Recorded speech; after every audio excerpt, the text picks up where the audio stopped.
ನಿಮಗೆ ಬಂದಂತಹ ಕಷ್ಟವನ್ನು ದೂರ ಮಾಡಿಕೊಳ್ಳುವ ಉದ್ದೇಶದಿಂದ ಅವನೇ ಬೇಟೆಗಾಗಿ ಹೊರಟು ನಿಂತ ಧೈರ್ಯದ ಮಾತನ್ನಾಡಿ ಹೊರಟಿದ್ದೇನೆ. ಆಯುಧ ಬಲೆ ಸಿದ್ಧಪಡಿಸಿ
ಸಂತೋಷವಾಗಿದ್ದವನು ನಾನು.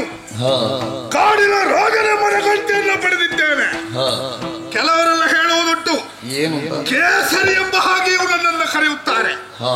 ಉದರ ಪೋಷಣೆಗೆ ಬೇಕಾಗಿ ಆಹಾರವನ್ನು ಹುಡುಕುವುದಕ್ಕೆ ಗುಹೆಯಿಂದ ಹೊರ ಬಂದಿದ್ದೇನೆ. ನಾಸಿಕಕ್ಕೆ ಪರಿಮಳ ಬಡಿಯುತ್ತಾ ಉಂಟು. ಹೋಗ್ತೇನೆ.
ನನ್ನ ದಾರಿಗೆ ಅಡ್ಡವಾಗಿ ಬಂದೆಯೋ? ಇದು ಈ ಕಾಡಿನ ಪ್ರಾಣಿಗಳೆಲ್ಲ ನಮ್ಮದಾದಂತಹ ನಾಡನ್ನು ಪ್ರವೇಶ ಮಾಡಿ ನಮ್ಮ ಕೃಷಿಕರಿಗೆ ತೊಂದರೆಯನ್ನು ಕೊಟ್ಟಿದೆ. ಹಾಗಾಗಿ ಅಂತಹ ಕೊಪ್ಪಿದ ಪ್ರಾಣಿಗಳನ್ನೆಲ್ಲ ತಡೆಯಿತು ಮುಂದುವರಿಯುವಾಗ ಬಂದೆಯೋ? ಲೆಕ್ಕಿಸಲಾರೆ. ಇದು ಒಂದೇ ಒಂದು ಶರ ಪ್ರಯೋಗ.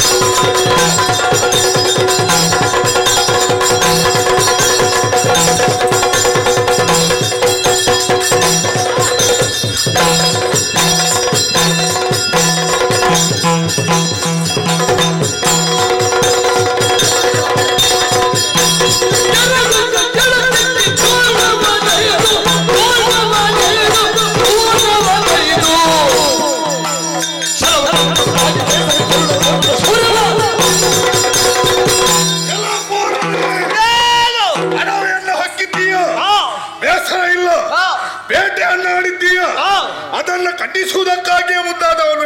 ಹೇಳು, ಯಾಕೆ ಹೇಳು? ನಮ್ಮವರಾದಂತಹ ವನ್ಯಜೀವಿಗಳು ನಿಮ್ಮದಾದಂತಹ ನಾಡನ್ನು ಸೇರಿದರೆ ಅದು ನಿಮಗೆ ಹಿಂಸೆ. ತಪ್ಪು. ಯಾವ ರೀತಿ ಇರಬೇಕು, ನಾಡನ್ನು ಪ್ರವೇಶ ಮಾಡಬಾರ್ದು. ಕಾಡನ್ನು ನಾಶಗಿರಿದವರು ನೀವು. ಅದಕ್ಕೆ ಬೇಕಾಗಿ ನಮ್ಮವರು ಮುಂದಾದದ್ದು. ಪ್ರಯೋಗಿಸಿದ ಅಸ್ತ್ರವನ್ನ ಪುಡಿಗೈದು ಬಿಸಾಡಿದ್ದಾರೆ. ಸಾಮರ್ಥ್ಯ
ಹೋದರೇನು ಕಾಠಾರಿ ನಿನ್ನ ಶಿರಚ್ಛೇದಿಸುವೆ.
ವಿಶೇಷವಾದ ಉಗುರಿನಿಂದ ಎದೆಯಲ್ಲೇ ಸೀಳುವೆ.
ಮಣಿಯನ್ನು ಕೊಂಡು ವೇಗದಲ್ಲಿ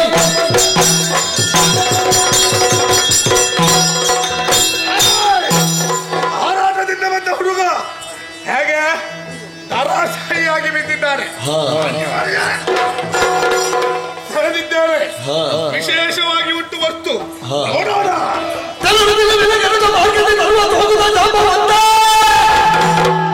ಬಂದಂತೆ ಗಟ್ಟಿ ಮಣಿಯ ಎನಗಿತ್ತು ನೆರಳತ್ತ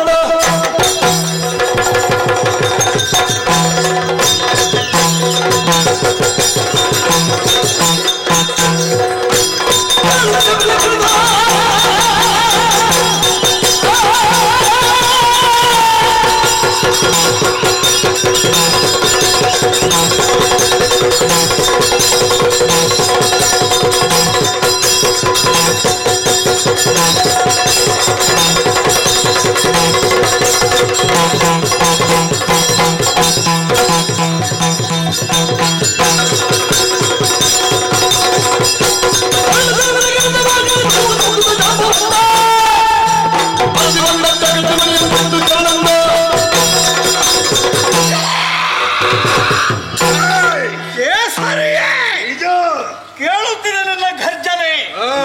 ಹೆಮ್ಮರವೊಂದನ್ನು ಏರಿ ದೊರಕಿದಂತಹ ಜೇನನ್ನು ಸವಿತಾ ಇದ್ದೆ ನಾನು. ಜೇನು ರುಚಿ ರುಚಿಯಾಗಿತ್ತು. ಕರಡಿಗೆ ಜೇನು ಸಿಕ್ಕಿದ್ರೆ ಸಾಕು. ಆವಾಗ ಕೇಳಿಸಿದೊಂದು ಅರ್ಥವಾದ. ಮರದ ಮೇಲಿನ ಕೆಳಗೆ ನೋಡ್ತೇನೆ, ಊರಿಂದ ಬಂದ ಒಬ್ಬ ಹುಡುಗ ಅವನಲ್ಲಿ ಹೋರಾಟ ಮಾಡ್ತಾ ಇತ್ತು. ನಿಜ. ಅವನನ್ನು ಕೆಳಹಿದೆ, ಉದರ ಹೋಗಿದೆ, ರಕ್ತ ಕುಡಿದೆ, ನಿಜ. ಮಾಂಸ ತಿಂದೆ. ನಿನಗೆ ಸಮಾಧಾನ ಆಗ್ಲಿಲ್ಲ ಅಲ್ಲ? ಅವನಲ್ಲಿದ್ದಂತಹ ಒಂದು ಮಣಿ ಅದನ್ನು ಹಿಡ್ಕೊಂಡು ಹೋಗಿದ್ಯಲ್ಲ, ಹೌದು. ಆ ಮಣಿ ನನ್ನನ್ನು ಆಕರ್ಷಿಸಿದೆ. ನಿನಗೆ ಯಾಕೆ ಮಣಿ? ನನಗೆ ಯಾಕೆ ಬೇಕು?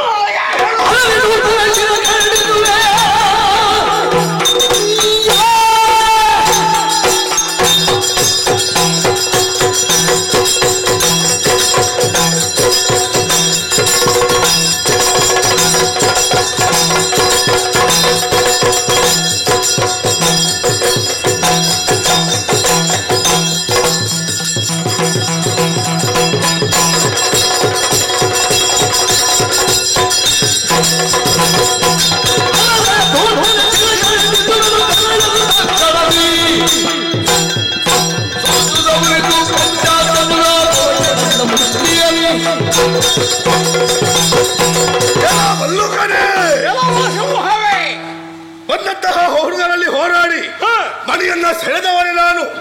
ಯಾಕೆ ಹೇಳು? ವಿಶೇಷವಾಗಿ ಖಂಡಿತರನ್ನ ಕಣ್ಣಿಗೆ ಇದನ್ನ ಕೊಡುವುದಕ್ಕಿರುವುದಲ್ಲ, ಮುಂದಾಗಿ ಬಂದರೆ ಬೆನ್ನು ಬೆನ್ನು ಮುಡಿ ಮಾಡಿ ಹೇಳು.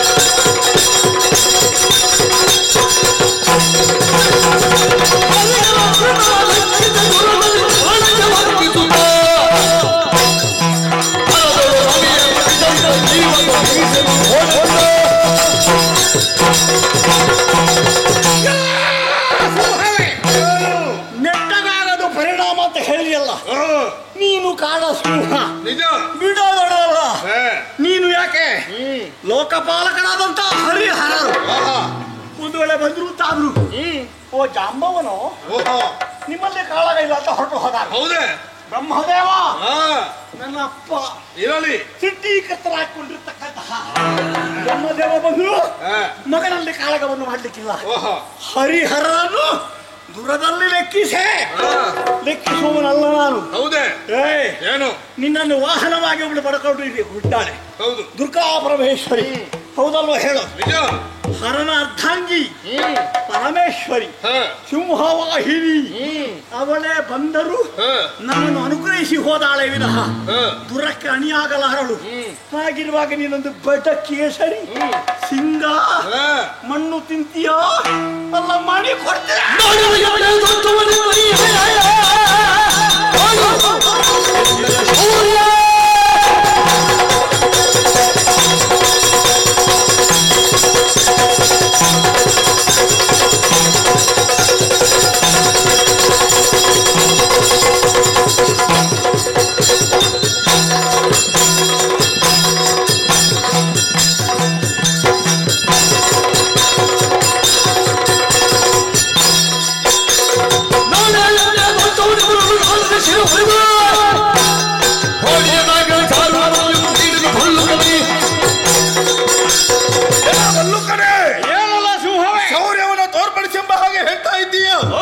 ಮಣಿಯನ್ನ ಕೇಳುತ್ತಾ ಇದ್ದೀಯ? ಎಲ್ಲದಕ್ಕೂ ಸಿದ್ಧರಿದ್ದೇನೆ. ಮಣಿಯನ್ನ ಕೊಡಲಾರೆ. ಎಲ್ಲ ಹೋರಾಟ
ಹೊರಡುವ ಕಾಲಕ್ಕೆ ಹೇಳಿದರಲ್ಲ, ನನ್ನ ಮಗಳು ಜಾಂಬವತಿ, ಇಲ್ಲಿ ಆಡ್ಲಿಕ್ಕೆ ವಸ್ತು ಏನಿಲ್ವಪ್ಪ, ನೀವು ಹೊರಟು ಹೋದ್ರೆ ಬೇಸರವೇ ಬೇಸರ. ಗುಹೆಯಲ್ಲಿ ದೇವರಿದ್ದಾರೆ, ರಾಮದೇವರು ಏನಾದ್ರು ಕೊಟ್ಟೆ ಕೊಡ್ತಾರೆ ಅಂತ ಹೇಳಿ ನಾನು ರವಿ ಕುಲೋದ್ಭವನಾದಂತಹ ರಾಮಚಂದ್ರ ಅನುಗ್ರಹ ಮಾಡಿದ. ದೊಡ್ಡ ಕೌಶಲ್ಯನ್ನು ಪ್ರಕಟ ಮಾಡಲಿಲ್ಲ ನಾನು, 2 ಮುಷ್ಟಿ ಬಿಗಿದು ಹೊಡೆದದಷ್ಟೇ, ಅದು ಸಿಂಹ ಬಿತ್ತು. ಅದಕ್ಕೆ ಯಾಕೆ ಮಣಿ ಸುಮ್ಮನೆ, ನನಗೆ ಸಿಂಹದ ರಕ್ತವೂ ಬೇಡ ಮಾಂಸವೂ ಬೇಡ. ಮಣಿಯನ್ನು ಕಸಿದುಕೊಂಡೆ, ಸೂರ್ಯ ಖಂಡದಂತೆ ಪ್ರಕಾಶ ಬೀರುವುದಕ್ಕೆ ತೊಡಗಿದೆ. ಬಹುಶಃ ಸೂರ್ಯನಿಗೆ ಇದಕ್ಕೇನು ಸಂಬಂಧ ಇರಬೇಕು. ಅಂತೂ ಸಿಕ್ಕಿತಲ್ಲ, ಮಗಳಿಗೆ ಅಂತ ಕೊಡಬೇಕು ಅಂತ ಬಂದದ್ದು. ಅವಳಿಗೆ ಒಪ್ಪಿಸ್ತೇನೆ. ತೊಟ್ಟಿಲ ಹುರಿಗೆ ಕಟ್ಟಲಿ, ನನಗೂ ನೋಡ್ಲಿಕ್ಕೆ ಆಗ್ತದೆ. ಯಾವತ್ತು ಎತ್ತರದಲ್ಲಿದ್ರಲ್ಲ ಒಳ್ಳೆಯದು, ಬೆಳಕು ಮೇಲೆ ಇರಬೇಕು, ಕೆಳಗಿದ್ದೇನು ಪ್ರಯೋಜನ. ನೋಡೋಣ, ನಮ್ಮ ಗುಹೆಯೇ ಬೆಳಕಾಗಲಿ.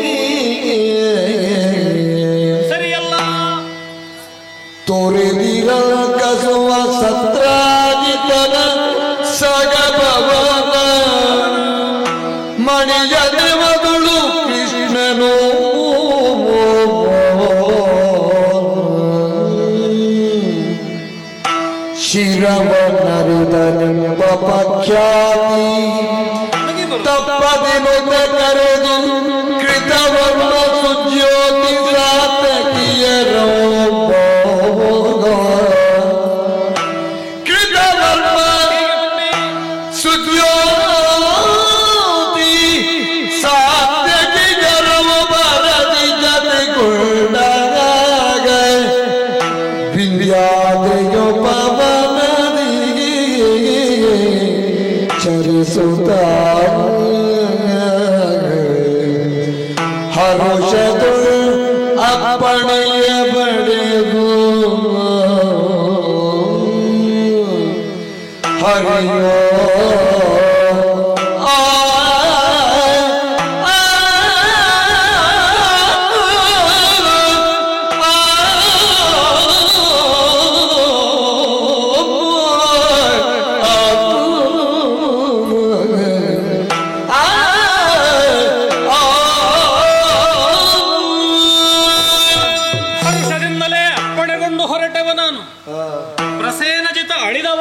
ಬೇಸರ ಒಂದು ಕಡೆ ಆದರೆ ಸತ್ಯಾಸತ್ಯತೆಯನ್ನು ಭೇದಿಸುವುದಕ್ಕೆ ಮಹದವಕಾಶ ಒದಗಿ ಬಂದಿರುವುದು ಪೂರ್ವಭವನಾಗಿರುವಂತಹ ಬಲಭದ್ರನಿಂದ.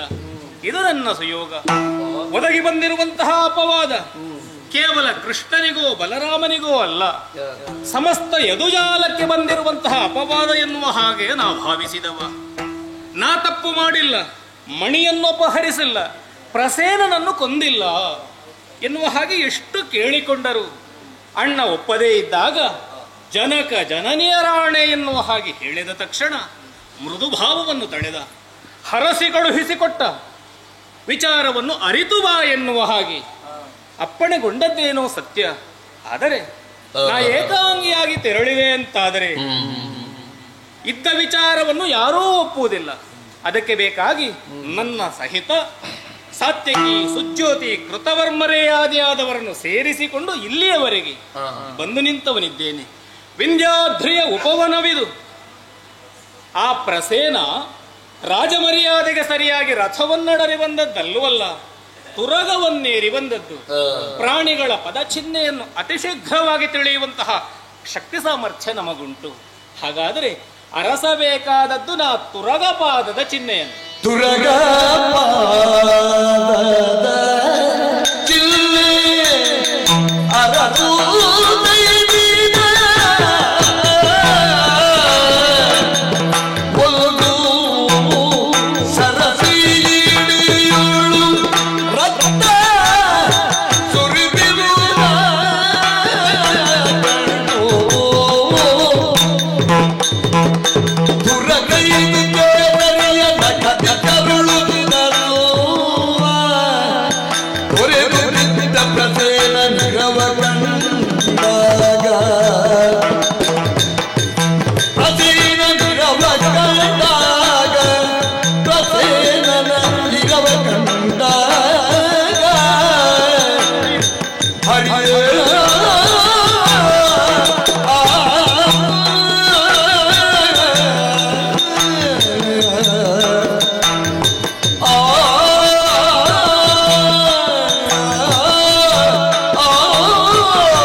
ಆ ಪ್ರಸೇನ ಬದುಕಿರಲಿ ಎನ್ನುವ ಹಾಗೆ ಹಿರಿದಾದ ಆಶಯದೊಂದಿಗೆ ನಾ ಪಾದ ಬೆಳೆಸಿದೆ.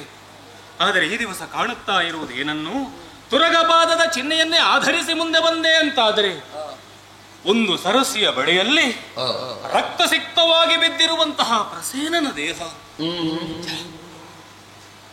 ಎಷ್ಟೊಂದು ವಿಶ್ವಾಸದಿಂದ ಬೇಟೆಗಾಗಿ ಹೊರಟು ಬಂದಂತಹ ಪ್ರಸೇನನ ಅಳಿವಾಗುತ್ತದೆ ಎನ್ನುವ ಹಾಗೆ ಅವನ ಅಣ್ಣನೂ ಭಾವಿಸಿರ್ಲಿಕ್ಕಿಲ್ಲ.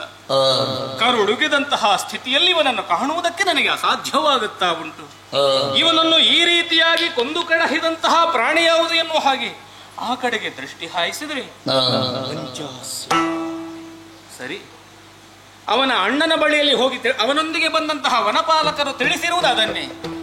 ಹರಿಕೊಂದ ಮೊದಲೇ ನನ್ನ ಬಗ್ಗೆ ವಿರೋಧಾಭಾವವನ್ನು ಹೊಂದಿದ್ದಂತಹ ಆ ಸತ್ರಾಜಿತ ನಾನೇ ಕೊಂದಿರಬಹುದು ಎನ್ನುವಂತಹ ಭಾವನೆಯಿಂದ ನನಗೆ ಆರೋಪವನ್ನು ಹಾಕಿದ. ಅದಕ್ಕೆ ಪೂರಕವಾಗಿ ನಾರದರು ವರ್ತಿಸಿದರು. ಪರಿಣಾಮವಾಗಿ ನಾ ಇಲ್ಲಿಯವರೆಗೆ ಬರಬೇಕಾಯಿತು. ಆದರೆ ಅವ ತನ್ನದ್ದಾದಂತಹ ಉದರದ ಹಸಿವನ್ನು, ಬಾಯಾರಿಕೆಯನ್ನು ತಣಿಸುವುದಕ್ಕೆ ಬೇಕಾಗಿ ಅವ ಕೊಟ್ಟಂತಹ ಶಮಂತಕ ರತ್ನ ಮಾತ್ರ ಇಲ್ಲಿ ಕಾಣುತ್ತಾ ಇಲ್ಲ. ಅದು ಎಲ್ಲಿರಬಹುದು? ಓ ಸರಿ, ವಿಶೇಷವಾದಂತಹ ವಸ್ತುಗಳನ್ನು ಕಾಣುವಾಗ ಪ್ರಾಣಿಗಳಿಗೂ ಒಮ್ಮೊಮ್ಮೆ ಕುತೂಹಲ ಕೆರಳುವುದಿದೆ.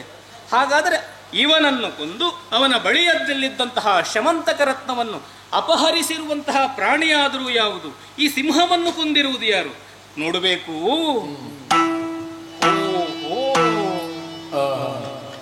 ಭಲ್ಲೂಕನ ಪದ ಚಿಹ್ನೆ, ಭಲ್ಲುಕನ ಪದ ಚಿಹ್ನೆಯ ಪಿಡಿದು ಎದುವಂತ ಭನುವನವತೀಯ ಮೆಲ್ಲನ ಹೋಗಲು ಮುಂದೆ ಮುಂದಲ್ಲಿ ಗುಹೆಯೊಂದು ಎತ್ತಿಯಲು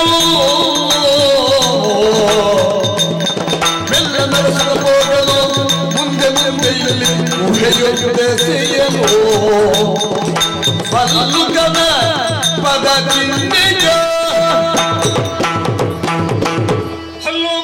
ಚಿಹ್ನೆಯನ್ನೇ ಗಮನದಲ್ಲಿರಿಸಿಕೊಂಡು ಮುಂದೆ ಮುಂದೆ ಬಂದೆ ಅಂತಾದರೆ ನನಗೆ ಕಾಣುತ್ತಾ ಇರುವುದು ವಿಶಾಲವಾದಂತಹ ಗುಹೆ. ಹೊರಭಾಗದಲ್ಲಿ ಕತ್ತಲಾವರಿಸಿಕೊಂಡಿದೆ, ಒಳಭಾಗದಲ್ಲಿ ಅದೆಷ್ಟು ಕತ್ತಲೆ ಇರಬಹುದು. ಈ ಭಲ್ಲೂಕ ಇದರ ಒಳ ಹೋಗಿದೆ ಎನ್ನುವುದು ಸುಸ್ಪಷ್ಟ. ಹಾಗಾಗಿ ಬಂದಿರುವ ಇವರೆಲ್ಲರನ್ನು ಗುಹೆಯ ಹೊರಬಾಹೆಯಲ್ಲಿ ನಿಲ್ಲಿಸಿದ್ದೇನೆ. ಒಳಭಾಗಕ್ಕೆ ನಿಧಾನವಾಗಿ ಪ್ರವೇಶಿಸಿದ್ದೇನೆ.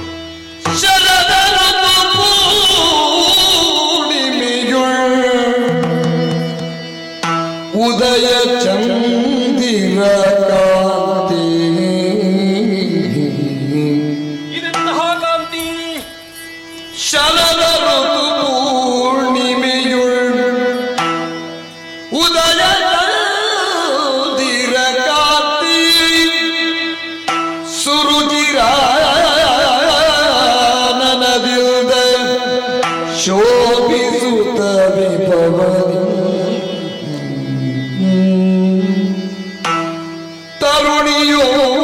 ತರುಣಿಯೋರ್ವಳೆ ಕುಳಿತು ಬಾಲಕನ ತೊಟ್ಟಿಲು ಹರುಷದಿಂದಲಿತು ಹೋಗುತ್ತಾ ಇದ್ದಾಳಲ್ಲ. ಬಾಲಕನ ತೊಟ್ಟಿಲು ಹರುಷದಿಂದಲಿತು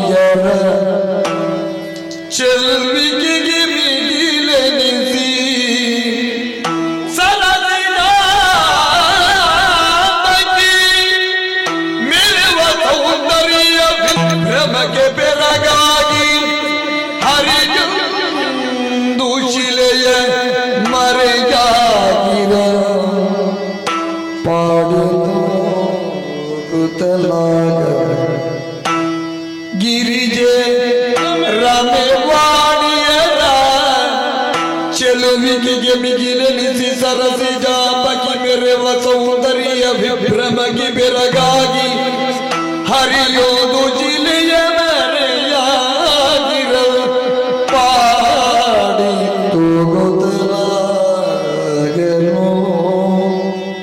ಆ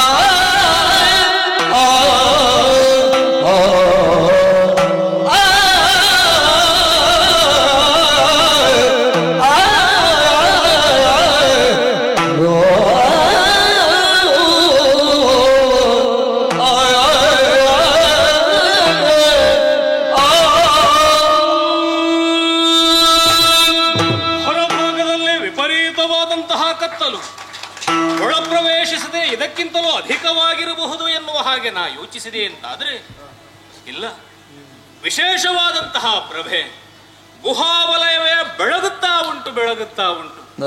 ಹೀಗಾಗುವುದಕ್ಕೆ ಕಾರಣ ಏನಿರಬಹುದು ಎನ್ನುವ ಹಾಗೆ ಕುತೂಹಲದಿಂದ ನಾ ಆ ಕಡೆಗೆ ಕಣ್ಣು ಒಂದೊಮ್ಮೆಗೆ ಭ್ರಮೆಗೆ ಒಳಗಾದೆ ನಾನು. ಚೆಲುವಿಕೆಯಾದಂತಹ ಹೆಣ್ಣೋರ್ವಳು ಕುಳಿತು ಬಾಲಕನ ತೊಟ್ಟಿಲನ್ನು ಆಡಿಸುತ್ತಾ ಇರುವಂತಹ ದೃಶ್ಯವನ್ನು ನಾ ಚೆನ್ನಾಗಿ ಗಮನಿಸ್ತಾ ಇದ್ದೇನೆ. ಈ ವನಾಂತರದಲ್ಲಿ ಇಂತಹ ಚೆಲುವಿಕೆ ಇರುವುದಕ್ಕೆ ಸಾಧ್ಯವೇ ಎನ್ನುವ ಹಾಗೆ ನಾ ಎಷ್ಟೇ ಆಲೋಚಿಸಿದರು ಇದಕ್ಕೆ ಉತ್ತರವೇ ದೊರೆಯುತ್ತಾ ಇಲ್ವಲ್ಲ. ಈ ಪ್ರಪಂಚದಲ್ಲಿ 3 ವಿಧದ ಸೌಂದರ್ಯ ಉಂಟಂತೆ. ಮಾದಕ ಸೌಂದರ್ಯ, ಮೋಹಕ ಸೌಂದರ್ಯ, ಆರಾಧಕ ಸೌಂದರ್ಯ. ಮಾದಕ ಸೌಂದರ್ಯ ಅಂತ ಹೇಳಿದ್ರೆ ಆ ಸೌಂದರ್ಯವನ್ನು ನೋಡುತ್ತಾ ಇರಬೇಕು ಎನ್ನುವಂತಹ ಭಾವ. ಮೋಹಕ ಸೌಂದರ್ಯ ನೋಡುತ್ತಾ ಇರುವುದು ಮಾತ್ರವಲ್ಲ, ಆ ಸೌಂದರ್ಯ ತನ್ನ ಬಳಿಯಲ್ಲೇ ಇರಬೇಕು, ತಾ ಮದುವೆಯಾಗಬೇಕು, ಜೊತೆಯಾಗಿರಬೇಕು ಎನ್ನುವಂತಹ ಭಾವನೆ. ಮತ್ತೊಂದು ಆರಾಧಕ ಸೌಂದರ್ಯ, ನೋಡಿದ ತಕ್ಷಣ ಕಲಮುಗಿಯಬೇಕು ಎನ್ನುವಂತಹ ಭಾವ. 3 ವಿಧದ ಸೌಂದರ್ಯದ ಬಗ್ಗೆ ನಾ ವಿಶೇಷವಾಗಿ ವರ್ಣಿಸಿದರು ನನಗಿಲ್ಲಿ ಗಮನಿಸುತ್ತಾ ಇರುವುದು ಗಿರಿಜೆ, ರಮೆ, ವಾಣಿಯರ ಚೆಲುವಿಕೆಯನ್ನು ಮೀರಿ ನಿಂತಹ ರೂಪಲಾವಣ್ಯ ಇದು. ಚೆಲುವಿಕೆಯ ಚೈತನ್ಯವೋ, ಪರಿಮಳದ ಪುತ್ಥಳಿಯು, ವರರಸ ಸಾಕಾರ ಸೌರಭವು, ಸ್ಮರಣ ವಿಜಯ ಧ್ವಜವು, ಮನ್ಮಥ ಪರಮಶಾಸ್ತ್ರದ ಮೂಲ ಸೂತ್ರವು, ವಿಗಡಮುನಿ ಚಿತ್ತಾಕರ್ಷಣದ ಮಂತ್ರವಾದವು ಎನ್ನುವ ಹಾಗೆ ಭಾಸವಾಗುತ್ತಾ ಉಂಟು. ಈ ಸೌಂದರ್ಯ ರಾಶಿಯನ್ನು ಕಂಡ ಬಳಿಕ ಬಳಿಗೆ ಹೋಗಬೇಕು ಎನ್ನುವಂತಹ ಭಾವ. ಆದರೆ ಕೇವಲ ಸೌಂದರ್ಯ ಅಲ್ಲ, ಅವಳ ಬಾಯಿಯಿಂದ ಸುಮಧುರವಾದಂತಹ ಹಾಡೊಂದು ಕೇಳಿ ಬರುತ್ತಾ ಉಂಟು. ನಾ ಅಲ್ಲಿಗೆ ಹೋದೆ ಅಂತಾದರೆ ಆ ಹಾಡು ಅಲ್ಲಿಗೆ ನಿಲ್ಲಲ್ಪಡುತ್ತದೆ. ಹಾಗಾದರೆ ಒಂದು ಶಿಲೆಯ ಮರೆಯಾಗಿದ್ದುಕೊಂಡು ಈ ಹಾಡನ್ನು ಚೆನ್ನಾಗಿ ಆಸ್ವಾದಿಸ್ತೇನೆ. ಜೋ ಜೋ ಜೋ ಜೋ ಜೋ ಸುಕುಮಾರ ಜೋ ಜೋ ಕಕ್ಕುಳ ತೀರ ಚಿನ್ನಾರ ಜೋ ಜೋ ಕಕ್ಕುಳ ತೀರ ಶೃಂಗಾರ ಜೋ ಜೋ ಚಾಂಬವ ತರಣ ಪ್ರವೀರ ಜೋ ಜೋ ಜಾಂಬವ ತರಣ ಪ್ರವೀರ ಜೋ ಜೋ ಬಲ್ಲುಕ ರಾಜಾದಿರಾಜ ಜೋ ಜೋ ಬಲ್ಲುಕ ರಾಜಾದಿರಾಜ ಜೋ ಜೋ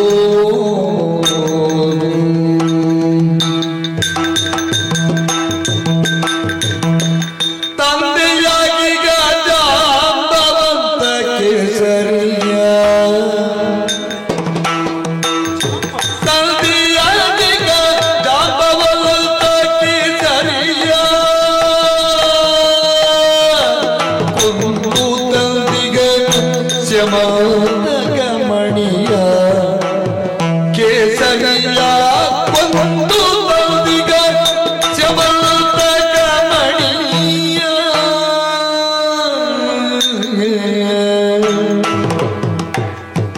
ಚಂದ ಗುಣದಲ್ಲ ತೊಟ್ಟಿಲ ಬಳಿಯ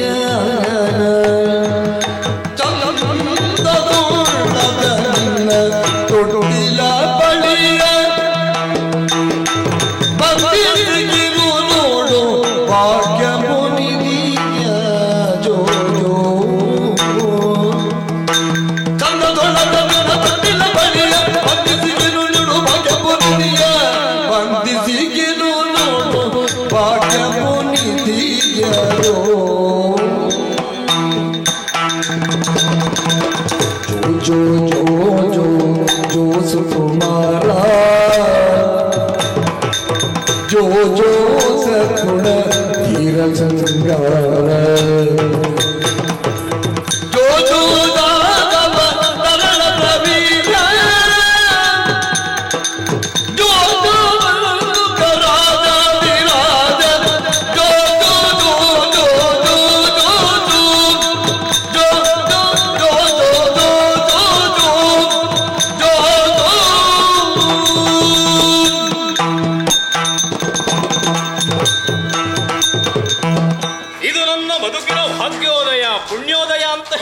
ಅತಿಶಯೋಕ್ತಿ ಆಗಲಾರದು. ಶ್ರುತಿ ತಾಳ ರಾಗ ಲಯಬದ್ಧವಾಗಿ ಹರಿದು ಬಂದಂತಹ ಹಾಡನ್ನು ಮೈಯೆಲ್ಲ ಕಿವಿಯಾಗಿ ಆಲಿಸಿಕೊಂಡೆ ನಾನು. ಜೋ ಜೋ ಜೋ ಜೋ ಜೋ ಸುಕುಮಾರ, ಜೋ ಜೋ ಜೋ ಜೋ ಸದ್ಗುಣ ಧೀರ ಶೃಂಗಾರ ಇಂತಹ ಹಾಡಿದು. ಇದು ಕೇವಲ ಕಪೋಲ ಕಲ್ಪಿತವಾಗಿ ಹೆಣೆದಂತಹ ಹಾಡಲ್ಲ, ತನ್ನ ಜೀವನಗಾಥೆಗೆ ಸಂಬಂಧಪಟ್ಟಂತಹ ಹಾಡನ್ನು ಚೆನ್ನಾಗಿ ಪೋಣಿಸಿದ್ದಾರೆ. ಅದರ ಜೊತೆಯಲ್ಲಿ ನನಗೆ ಕೇಳಿ ಬಂದದ್ದು ಏನು? ಜಾಂಬವ ತರಳ ಪ್ರವೀರ. ಈ ಮಗು ಅಳು ನಿಲ್ಲಿಸುವುದಕ್ಕೆ ಕಾರಣ ಏನು ಬಲ್ಲಿರ? ಏನು? ಆ ಶಮಂತಕಮಣಿಯ ದಿವ್ಯ ಪ್ರಭೆ ತೊಟ್ಟಿಲ ಬಳ್ಳಿಗೆ ಬಂಧಿಸಿ ಆ ಮೂಲಕವಾಗಿ ಮಗುವಿನ ಅಳು ನಿಲ್ಲಿಸುತ್ತಾ ಇದ್ದಾಳೆ.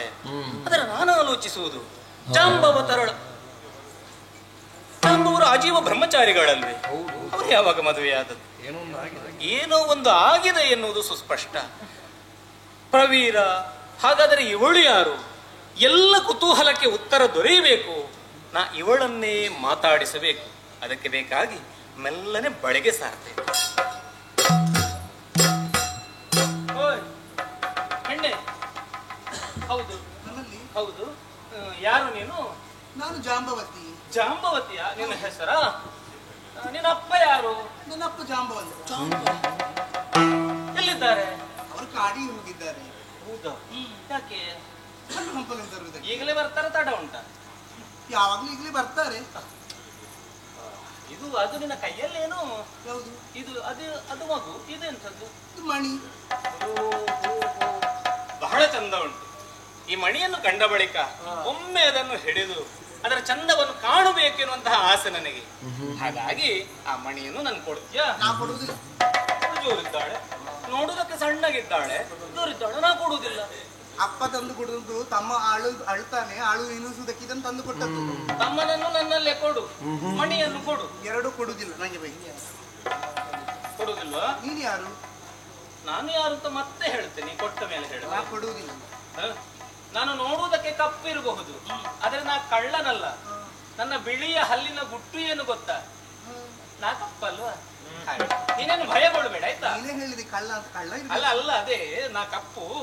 ಇದು ನಿನಗೆ ನಾ ಹಣ್ಣು ಕೊಡ್ತೇನೆ, ನಿನಗೆ ನಾ ಹಣ್ಣು ಕೊಡ್ತೇನೆ, ನೀ ನನಗೆ ಮಣಿ ಕೊಡು. ಹಾಗಾದ್ರೆ ಕೊಡ್ತೇನೆ. ನೋಡಿ ಹಣ್ಣಿಗೆ ಎಷ್ಟು ಬೆಲೆ ಉಂಟು ಅಂತ. ಕೊಡ್ತೀಯಾ? ನೋಡಿ ತಕ್ಷಣ ಕೊಡ್ತೇನೆ ಆಯ್ತಾ? ಇದು ಈ ಹಣ್ಣು ನಿನಗೆ, ಈ ಮಣಿ ನನಗೆ.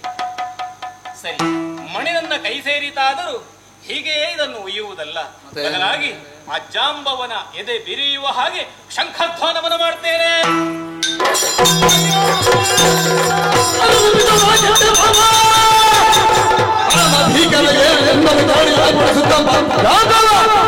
ಪರಿಕಿಸುತ್ತ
ನಿನ್ನನ್ನು ಪ್ರಶ್ನಿಸಿದ್ದು ನೀನು ಯಾರು ಅಂತ. ನಿಮ್ಮ ಭಾಷೆಯಲ್ಲಿ ಆರು ಆರು ಅಂತ ಕೇಳಿದೆ. ನಿನ್ನ ಧೈರ್ಯವೇ ನಿನಗೆ ಯಾರೋ ಸ್ವಾತಂತ್ರ್ಯ ಕೊಟ್ಟದ್ದು? ಜಗತ್ತಿಗೆ ಸ್ವಾತಂತ್ರ್ಯ ಕೊಟ್ಟವನಿಗೆ ಸ್ವಾತಂತ್ರ್ಯ ಕೊಡುವುದು ಯಾರಪ್ಪ? ನೀನು ಸ್ವಾತಂತ್ರ್ಯ ಕೊಡುವುದು? ನಿನ್ನ ಸ್ವಾತಂತ್ರ್ಯ ನಗರದಲ್ಲಿ ತೋರಿಸು, ಕಾಡಿನಲ್ಲಿ ಬೇಡ. ಗೊತ್ತಾಯ್ತೇನೋ? ಹೌದಾ? ನಮ್ಮ ಗುಹಾಲಯದ ಬಳಿಗೆ ಬಂದು ಶಂಕ ಊದುತ್ತಿ ನೀನು. ನಿನಗೆ ಶಂಕ ಕೊಟ್ಟದ್ದು ಯಾರು? ದಾಸಯ್ಯ ಅಂತ ಭಾವಿಸಿದೀಯಾ? ಶಂಕ ಊದುವುದು ಯಾವಾಗ ಅಂತಿದ್ದ ಮೊದಲು ಹೆಣ್ಮಕ್ಳ ಕೇಳೋರಲ್ಲಿ. ಸಂಧ್ಯೆಗಳಲ್ಲಿ ಅದು ಅಲ್ಲ, 3 ಹೊತ್ತು ಬೇಡ. ಬೇಡ. ಬೆಳಗ್ಗೆ ಸಾಯಂಕಾಲ, ಸಾಯಂ ಸಂಧ್ಯೆ ಪ್ರಾತಃ ಸಂಧ್ಯೆ ಶಂಖ ಊದುತ್ತಾರೆ ದುಷ್ಟಶಕ್ತಿಗಳು ದೂರ ಹೋಗ್ಲಿ ಅಂತ. ಓಂಕಾರ ಧ್ವನಿ ಪ್ರತಿಪಾದಿತವಾದಂತಹ ಶಂಖ ನಿನಗೆ ಕೊಟ್ಟದ್ದಲ್ಲ ಕದ್ದುಕೊಂಡು ಬಂದದ್ದ.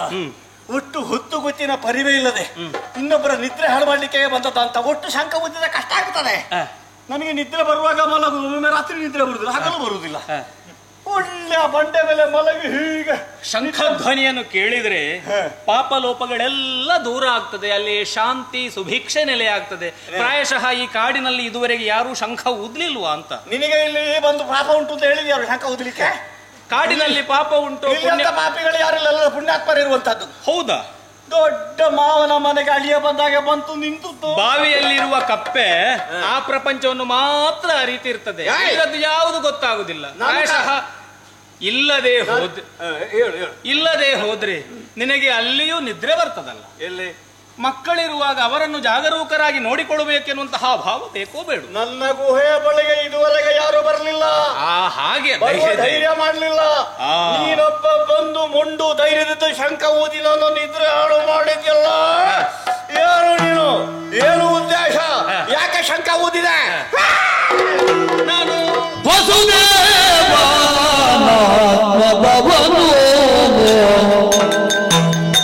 ಅಯ್ಯ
ನಿನಗೆ ಎದಗಾರಿಕೆ ಉಂಟು ಎನ್ನುವ ಹಾಗೆ ನನ್ನ ಮೇಲೆ ಆರೋಪ.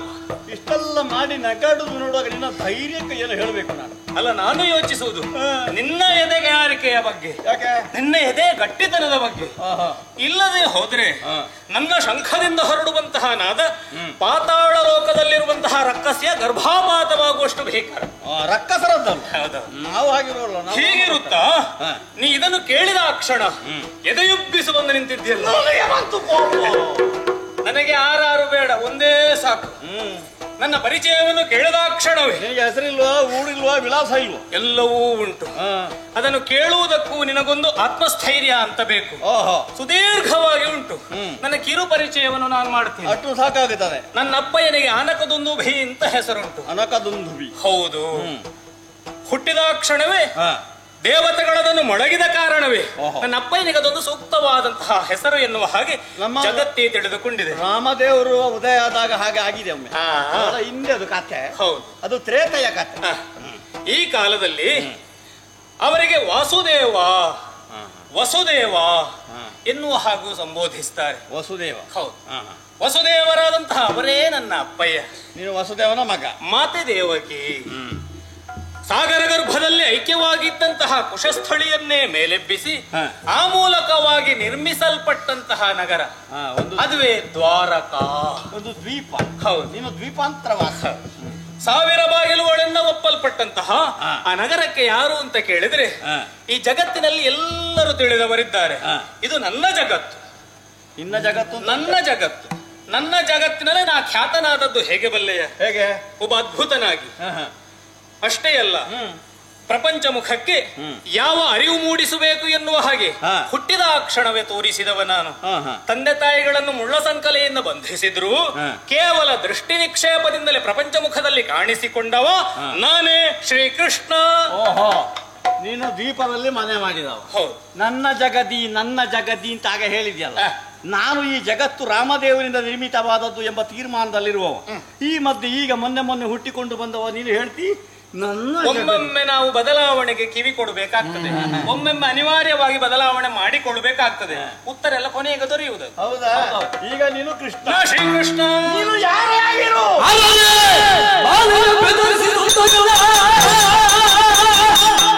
ಎಲ್ಲ ಒಂದು ಬಾಲಯ ಗಗನವಿದೆಯ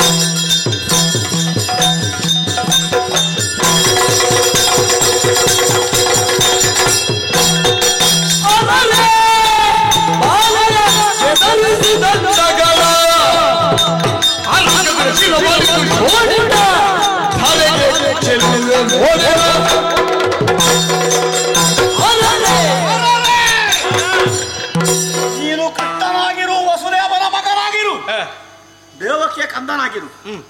ನಿನಗೆ ಅವರ ಜೊತೆಯಲ್ಲೇ ಕಾಲ ಕಳೆಯುವುದು ಬಿಟ್ಟು ನಗರ ಬಿಟ್ಟು ಕಾಡಿಗೆ ಬಂದದ್ದು ಯಾಕೆ? ನೀನು ಅಲ್ಲಿ ಉಪಟಳ ಕೊಟ್ಟು ಸಾಕಾಯ್ತು ಕಾಡ್ತದೆ. ಕಾಡಿಗೂ ನಾಡಿಗೂ ಸಂಬಂಧ ಉಂಟು. ಅದೆಷ್ಟೋ ಋಷಿಮುನಿಗಳು ಕಾಡಿನಲ್ಲಿ ಆರ್ಜಿಸಿದಂತಹ ಪುಣ್ಯದ ಫಲದ ಧಾರೆ ಎರೆಯುವುದಿರುವುದು ನಾಡಿಗೆ. ಹಾಗಾಗಿ ನಾಡಿಗೂ ಕಾಡಿಗೂ ಸಂಬಂಧ ಬೇಕು. ಹೌದು, ಅದು ಆಗ್ಬೇಕು ಅಂತ ಅವ್ರು ಇಲ್ಲಿ ಹುಲ್ಲಿರಬಾರ್ದು ಅಂತ, ಇಲ್ಲಿ ಪ್ರಶಾಂತವಾಗಿರ್ಬೇಕು. ನೀನು ಬಂದ ಕಾರಣ ಪ್ರಶಾಂತತೆ ದೂರವಾಯ್ತು. ಯಾಕೆ? ಕರ್ಕಶತೆ ನಿನ್ನ ಧ್ವನಿ. ನನ್ನ ಮಗಳು ನಿರ್ಭೀತಿಯಲ್ಲಿ ಕಾಲ ಕಳೀತಾ ಇದ್ರು.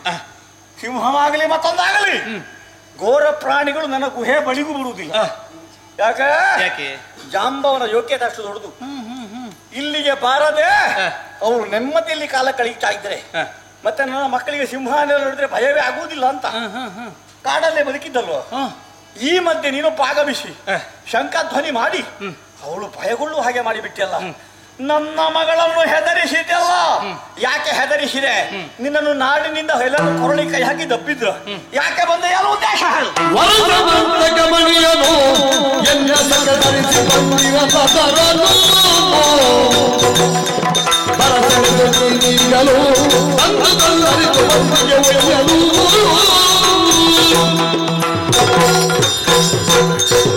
ಕಾರಣಗಳಿಲ್ಲದೆ ಇಲ್ಲಿಯವರೆಗೆ ನಾ ಪಾದ ಬೆಳೆಸಿದ್ದಲ್ಲ. ಉನ್ನತವೂ ಉತ್ತಮವಾದಂತಹ ಉದ್ದೇಶವಿರಿಸಿ ಇಲ್ಲಿಗೆ ಬಂದವ. ನನ್ನ ಸಖನಾಗಿರುವಂತಹ ಪ್ರಸೇನ ವರ ಶಮಂತಕವನ್ನ ಧರಿಸಿ ಈ ಕಡೆಗೆ ಬಂದವ. ಅದು ಕಾಣದೇ ಇರುವಾಗ ಅದರ ಇರವನ್ನು ಅರಸುತ್ತಾ ಈ ಕಡೆಗೆ ಬಂದ್ರೆ ಅದು ಇಲ್ಲಿ ಉಂಟು. ಎಲ್ಲಿ? ಇಲ್ಲೇ ಉಂಟು. ಅದರ ಪ್ರಭೆಯನ್ನು ನಾ ಗಮನಿಸಿದ್ದೇನೆ. ಹಾಗಾಗಿ ಅದನ್ನು ಅರಸುತ್ತಾ ಬಂದ ಕಾರಣವೇ ನಿನ್ನನ್ನು ನಾ ಬಡಿದೆಬ್ಬಿಸಬೇಕಾಯಿತು. ನನಗದು ಭಾಗ್ಯ ಜ್ಯೋತಿಯಾಗಿ ಒಲಿದು ಬಂದ. ಹೌದು, ಜ್ಯೋತಿ ಇರಲಿಲ್ಲ. ಹೌದು, ಉಚಿತವಾಗಿ ಬಂದದ್ದು. ಆ ಭಾಗ್ಯ ಜ್ಯೋತಿಯನ್ನು ನೀವು ಉಳಿಸಿಕೊ. ದೇವರು ಅನುಗ್ರಹ ಮಾಡಿದ ನನಗೆ. ಇಲ್ಲದೆ ಹೋದ್ರೆ ಆ ಶ್ರೀರಾಮಚಂದ್ರ ಆ ಭಾಗ್ಯ ಜ್ಯೋತಿ ಸಿದ್ಧವಾದ ಬೆಳಕನ್ನು ಕೊಟ್ಟವ. ನೀನು ಸುಲಭದಲ್ಲಿ ಹೇಳುತ್ತಿ. ಆ ಬೆಳಕು ಸಂಯೋಜನೆ ಮಾಡ್ಲಿಕ್ಕೆ ಎಷ್ಟು ಕಷ್ಟಪಟ್ಟಿದ್ದಾರೆ ಅಂತ ನಿನ್ ಗೊತ್ತುಂಟ? ಯಾರು ಅದನ್ನು ಪಡೆದವರು? ನನಗೆ ದೇವರು ಕೊಟ್ಟದ್ದಲ್ಲ. ಹೌದು, ನೀ ಭಾವಿಸಿರಬಹುದು ದೇವರು ಕೊಟ್ಟದ್ದು ಎನ್ನುವ ಹಾಗೆ. ಕೊಟ್ಟದ್ದು ದೇವರೇ, ಅವರ ದೊಡ್ಡ ಕೊಡುಗೆ. ಆದರೆ ಇಲ್ಲಿರಬೇಕಾದದ್ದಲ್ಲ. ನೀವೆಲ್ಲ ಕಾಡಿಗೆ ಅಪಸ್ವರ ಎಬ್ಬಿಸಬಹುದು ಹಾಗೆ ಹೀಗೆ ಅಂತ ಅಲ್ಲ. ನೀವು ನಮ್ಮಂತವರಿಗೆ ಬೆಳಕು ಬಂದ್ರೆ ನಿಮಗೆ ಆಗುದಿಲ್ಲ. ಕಾಡಿನಲ್ಲಿ ಪರಿವರ್ತನೆ ಆಗಬೇಕು ಎನ್ನುವಂತಹ ಉದ್ದೇಶದಿಂದ ಅದು ಇಲ್ಲಿ ಸೇರಿಸಲ್ಪಟ್ಟದ್ದಲ್ಲ. ಅದು ಎಲ್ಲಿರಬೇಕು ಎನ್ನುವಂತಹ ತೀರ್ಮಾನಕ್ಕೆ ಬದ್ಧನಾಗಿ ನಾ ಇಲ್ಲಿಗೆ ಬಂದವ. ಇಲ್ಲದೆ ಹೋದ್ರೆ ನನ್ನ ಕೈಗೆ ಸೇರಿದ ತಕ್ಷಣ ಅದನ್ನು ಅಪಹರಿಸಬಹುದಿತ್ತು. ಅಪಹರಿಸದೆ ನಿನ್ನನ್ನು ಹೊರಬರಿಸುವಂತಹ ಉದ್ದೇಶದಿಂದಲೇ ಶಂಖಧ್ವಾನವನ್ನು ಮಾಡಿದ್ದು. ಹಾಗಾಗಿ ಆ ಮಣಿ ನನ್ನದು, ಅದನ್ನು ಕೊಡಬೇಕು. ಹೌದು.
ನನ್ನನ್ನು ಆರೋಪಿಸುವುದಕ್ಕೆ ತೊಡಗಿದ್ದಿ. ಹೌದು. ನಾನು ಅಪರಾಧಿಯೇ? ಮತ್ತೆ ಯಾಕೆ ಅದನ್ನ ಅಪಹರಿಸಿದೆ ಹೇಳು? ನಾನು ಆರೋಪಿಯೇ. ಹ್ಮ್. ಅದೆಲ್ಲ ನಿಮ್ಮ ಊರಿನಲ್ಲಿರುವಂತದ್ದು. ಹ. ನೀನು ದೊಡ್ಡ ಭ್ರಷ್ಟ ಅಂತ ಒಬ್ಬನನ್ನು ತೋರಿಸಿದ್ರೆ ನನಗಿಂತ ಹೆಚ್ಚು ಭ್ರಷ್ಟತೆ ನಿನ್ನಲ್ಲಿ ಉಂಟು ಅಂತ ತೋರಿಸುದು. ಇವ ಭ್ರಷ್ಟ ಅಲ್ಲ ಅಂತ ಹೇಳಲಿಕ್ಕಿಲ್ಲ. ಇಲ್ಲ ಇಲ್ಲ, ನಮಗಿಂತ ಹೆಚ್ಚು ಅವನಲ್ಲಿ ಉಂಟು. ನನಗೆ 10 ಆದ್ರೆ ಅವನಿಗೆ 20 ಅಪವಾದ ಉಂಟು ಅಂತ ಹೇಳುದು. ಆದರೆ ಇತ್ತೀಚೆಗೆ ಭ್ರಷ್ಟರ ಒಳಗೆ ಒಂದು ಏನೋ ಒಳಮರ್ಮ ನಡೆಯುತ್ತಾ ಉಂಟು. ಅವರೊಳಗೆ ಹೊಂದಾಣಿಕೆ. ಅಲ್ಲ, ನೋಡಿದ್ರೆ ಎಲ್ಲರೂ ಭ್ರಷ್ಟರ ಅಂತ, ಅವರು ಇವರು ಅಂತ ಹೇಳಲಿಕ್ಕಿಲ್ಲ, ಸಂಭಾವಿತರು ಅಂತ ಯಾರಿಲ್ಲ.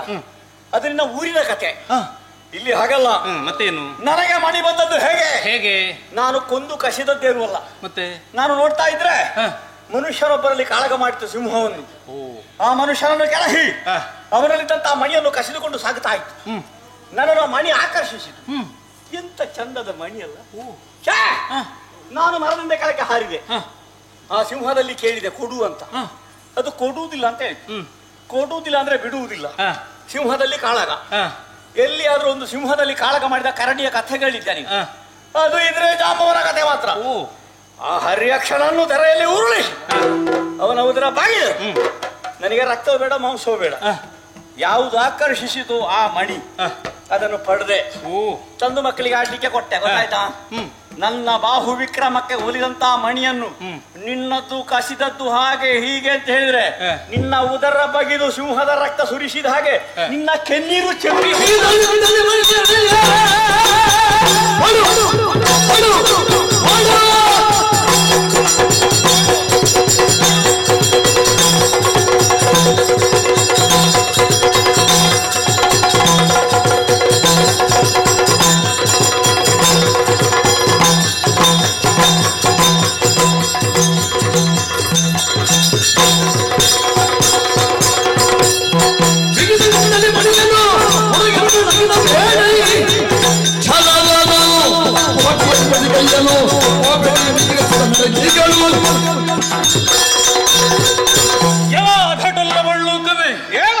ನೀನು ಸಿಂಹವನ್ನು ಕೊಂದು ಪಡೆದೆ. ಸಿಂಹಕ್ಕೆ ಎಲ್ಲಿಂದ ಸೇರಿದೆ?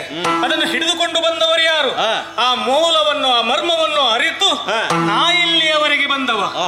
ಹಿತ ಯಾವುದು, ಅಹಿತ ಯಾವುದು ಎಲ್ಲವನ್ನು ನೀ ಕಾಡಿನಲ್ಲಿ ಇದ್ದುಕೊಂಡು ಗಮನಿಸಬೇಕಿತ್ತು. ನನಗೆ ಗೊತ್ತಿದ್ದ ಇದರ ಪೂರ್ವಾಪರಗಳನ್ನು ಅರಿತು ನಾ ಇಲ್ಲಿಯವರೆಗೆ ಬಂದವ. ವಿಹಿತದಿಂದಲೇ ಮಣಿಯನು ನನಗೆ ಹಿತ ಹೇಳಲಿಕ್ಕೆ ಕೊಡು ಕೊಡು, ಒಳ್ಳೆ ಮಾತಿನಲ್ಲಿ ಕೊಡು. ಕೊಡದೆ ಇದ್ರೆ ಮಿಹಿರ ಸುತ ನಡೆಗೆ ನಿನ್ನನ್ನು ಕಳುಹಿಸ್ತೇನೆ. ಭಲ್ಲೂಕವೇ ನಾನು ಹೇಳುತ್ತ ಹೋಗಿದೆ. ಬಡ ಮೃಗವು ಅಲ್ಲ, ಬಡ ಮೃಗವು ಬಡ ಮೃಗ ಅಲ್ಲ.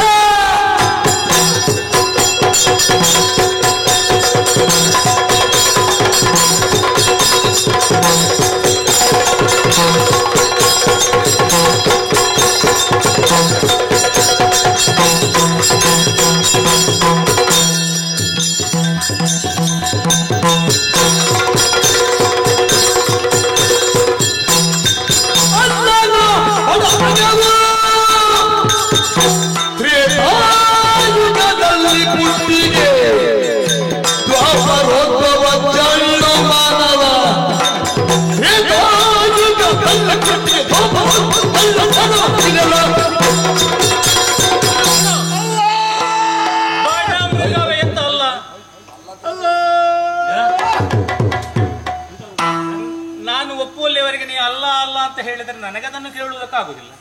ನೀನು ಹೇಳಿದ್ದು ಅಲ್ಲ ಅಂತ ಹೇಳಿದೆ. ನಾ ಹೇಳಿದ್ದು ಮತ್ತೆ ಅಲ್ಲ ಅಲ್ಲ ಅಂತ ಹೇಳುವಲ್ಲ ನಾನು. ಯಾವುದಲ್ಲ? ಯಾವುದಲ್ಲ? ಬಡ ಮೃಗ ಅಂತ ಹೇಳಿದೆಯಲ್ಲ, ಅಲ್ಲ ಬಡ ಮೃಗವು. ಮತ್ತೇನು ವಿಶೇಷ? ನಾನು ಸುದೃಢ ಮೃಗ, ವಿಕ್ರಮಿ ಮೃಗ. ನಮಗೆ ಈ ಭೂಲೋಕದ ಸಂಬಂಧ ಅಲ್ಲ, ಮತ್ತೆ ನಮ್ಮದು ಸತ್ಯಲೋಕದ ಸಂಬಂಧ. ಹೌದಾ? ನಾನು ಮೊದಲು ಸತ್ಯಲೋಕದಲ್ಲಿದ್ದದ್ದು. ಮತ್ತೆ ಯಾಕೆ ಇಲ್ಲಿಗೆ ಇಳಿದೆ? ಬ್ರಹ್ಮದೇವರು ಕಳಿಸಿಕೊಟ್ಟದ್ದು ನಾನು. ಹೌದಾ? ಸೃಷ್ಟಿಕರ್ತರಾಗಿ ಕೊಟ್ಟಿರ್ತಕ್ಕಂತಹ ಬ್ರಹ್ಮದೇವ ಸೃಷ್ಟಿಯ ಕಾರ್ಯವು ನಿರಂತರವಾಗಿ ಮಾಡುತ್ತಾ ಮಾಡುತ್ತಾ ಒಂದು ಕಾಲಕ್ಕೆ ಅವನಿಗೆ ಆಲಸ್ಯ ಬಂದು ಹೋಯ್ತಂತೆ. ಬ್ರಹ್ಮನಿಗೂ ಆಲಸ್ಯ ಬಂತಲ್ಲ? ಆಲಸ್ಯ ಬರುವಾಗ ಒಮ್ಮೆ ಆಕಳಿಸಿದ. ಆಕಳಿಸುವಾಗ ಅವನ ಬಾಯಿಂದ ನಾನು ಹೊರಕ್ಕೆ ಧುಮುಕಿದ್ದು. ಹೌದಾ? ಜಂಭ ರಂಬೆ ಸಂಭೂತವಾನ್ ಇತ್ತ ಜಾಂಬವ. ಜಂಭವ ಹಾಗೆ ಸತ್ಯಲೋಕದಲ್ಲಿ ಇದ್ದೆ. ಕೊನೆಗೊಂದು ದಿನ ವೃಕ್ಷರಾಜನದ್ದಾದಂತಹ ಸೃಷ್ಟಿಯಾದ ಮೇಲೆ ಒಂದು ಕಪಿಗಳದ್ದಾದಂತಹ ಸಾಮ್ರಾಜ್ಯ ಬೇಕೆಂಬ ಉದ್ದೇಶವನ್ನು ಹೊಂದಿದಂತಹ ಬ್ರಹ್ಮದೇವ ಅವರನ್ನು ಅಲ್ಲಿಗೆ ಕಳಿಸಿಕೊಟ್ಟ. ಕಿಷ್ಕಿಯಿಂದ ನಿರ್ಮಾಣವಾದಂತಹ ಕಿಷ್ಕಿಂಧೆ ಭರತ ಭೂಮಿಯ ದಕ್ಷಿಣಾಪಟದಲ್ಲಿರುವಂತಹ ಒಂದು ಪ್ರದೇಶವು. ಅಲ್ಲಿಗೆ ಅವ ರಾಜನಾಗಿ ಹೋಗುವ ಕಾಲಕ್ಕೆ ಅವನಿಗೊಂದು ಮಂತ್ರಿ ಬೇಕಲ್ಲ, ಯೋಗ್ಯ ಮಂತ್ರಿ ಆಗಬೇಕು. ಹೌದು. ಅವಾಗ ಹೇಳಿದ ಜಾಂಬವ, ಹೋಗಪ್ಪ ನೀನು ಆ ವೃಕ್ಷರಾಜಸ್ವನ ಮಂತ್ರಿಯಾಗಿ ಅಲ್ಲಿ ಕಾಲವನ್ನು ಕಳೆ. ನಿನಗೂ ಮಂತ್ರಿ ಅಂತ ಹೇಳುವಾಗ ಆಸೆ ಹುಟ್ಟಿತು ಅಲ್ವಾ? ಮಂತ್ರಿ ಪದವಿ ಸುಲಭವ, ಎಷ್ಟೆಲ್ಲ ಖರ್ಚು ಮಾಡ್ಬೇಕು, ಎಷ್ಟು ವೆಚ್ಚ ಮಾಡಿ ಕೆಲವರಿಗೆ ಸಿಕ್ಕುದೇ ಇಲ್ಲ, ಹಿಂದೆ ಮುಂದೆ ಹೋಗುದು ಮತ್ತೆ ಈಗ ಮಾಡಿ. ಈ ಸಲ ನಮ್ಮದು ಸಿಗ್ತದೆ, ಅವರ ಜನರ ಹತ್ರ ಹೇಳಿ ಈ ಸಲ ನಮ್ಮವರು ಇರ್ತಾರೆ. ಈಗ ನೀನು ಉಳಿಸಿಕೊಂಡ ಆ ಮಂತ್ರಿ ಸ್ಥಾನದಿಂದಲೇ ನನ್ನನ್ನು ಗದರಿಸುವುದಾ? ಅದು ಹೋಗಿದೆ, ಅದು ಹಳೆಯದು ಹೋಗಿ ಇಷ್ಟು ಉಂಟಲ್ಲ ನಿನ್ನಲ್ಲಿ. ಹೌದಪ್ಪ. ಕೃತ ತ್ರೇತೆ ಎರಡು ಯುಗಗಳನ್ನು ದರ್ಶಿಸಿ ಇದು ದ್ವಾಪರ ಅಂತ ಕಾಣ್ತದಲ್ವಾ? ಇದು ಮೊನ್ನೆ ದ್ವಾಪರೋದ್ಭವ ನೀನೆಲ್ಲ ಜಳ್ಳು ಮಾನವ, ನನ್ನನ್ನು ಟೊಳ್ಳು ಕೊಳ್ಳು ಅಂತ ಹೇಳ್ತಿಯಲ್ಲ ನೀನು. ಆ ಕಾಲಕ್ಕೆ ಮಾಡಿದ ಅತಿಶಯ ಪರಾಕ್ರಮದ ಕಥೆ ಹೇಳಲಿಕ್ಕೆ ದಿವಸ ಒಂದಲ್ಲ ತಿಂಗಳು ಬೇಕಾದೀತು. ಹಾಗಾಗಿ ಅವತ್ತು ಹುಟ್ಟಿದ ನಾನು ಜಾಂಬವ, ಮೊನ್ನೆ ಹುಟ್ಟಿದ ನೀನೊಬ್ಬ ಮಾತಮ್ಮ ಅಂತ ಹೇಳಿದ್ದು ನೀನು ವಸುದೇವನ ಮಗ ವಾಸುದೇವ. ಕೃಷ್ಣ ಈಗ ನನ್ನನ್ನು ಟೊಳ್ಳು ಅಂತ ನೀನು ಕಾಲ ಕಳೆದೆ ಅಂತಾದ್ರೆ ನಿನಗೆ ವಿಹಿತದ ಮಾರ್ಗ ನಾನು ಹೇಳ್ತೇನೆ. ಬಂದ ಹಾದಿ ಹಿಡಿದು ನನ್ನ ಮನೆಗೆ ಇಲ್ಲಿ ನಿಂತೆ ಅಂತಾದ್ರೆ ನಿನ್ನ ಎಲುಬು ಲೆಕ್ಕ ಮಾಡ್ಬೇಕಾದಿತ್ತು. ಅಹಂಕಾರವಾ?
ಒಂದರ್ಥದಲ್ಲಿ ನನ್ನದ್ದು ಭಾಗ್ಯ.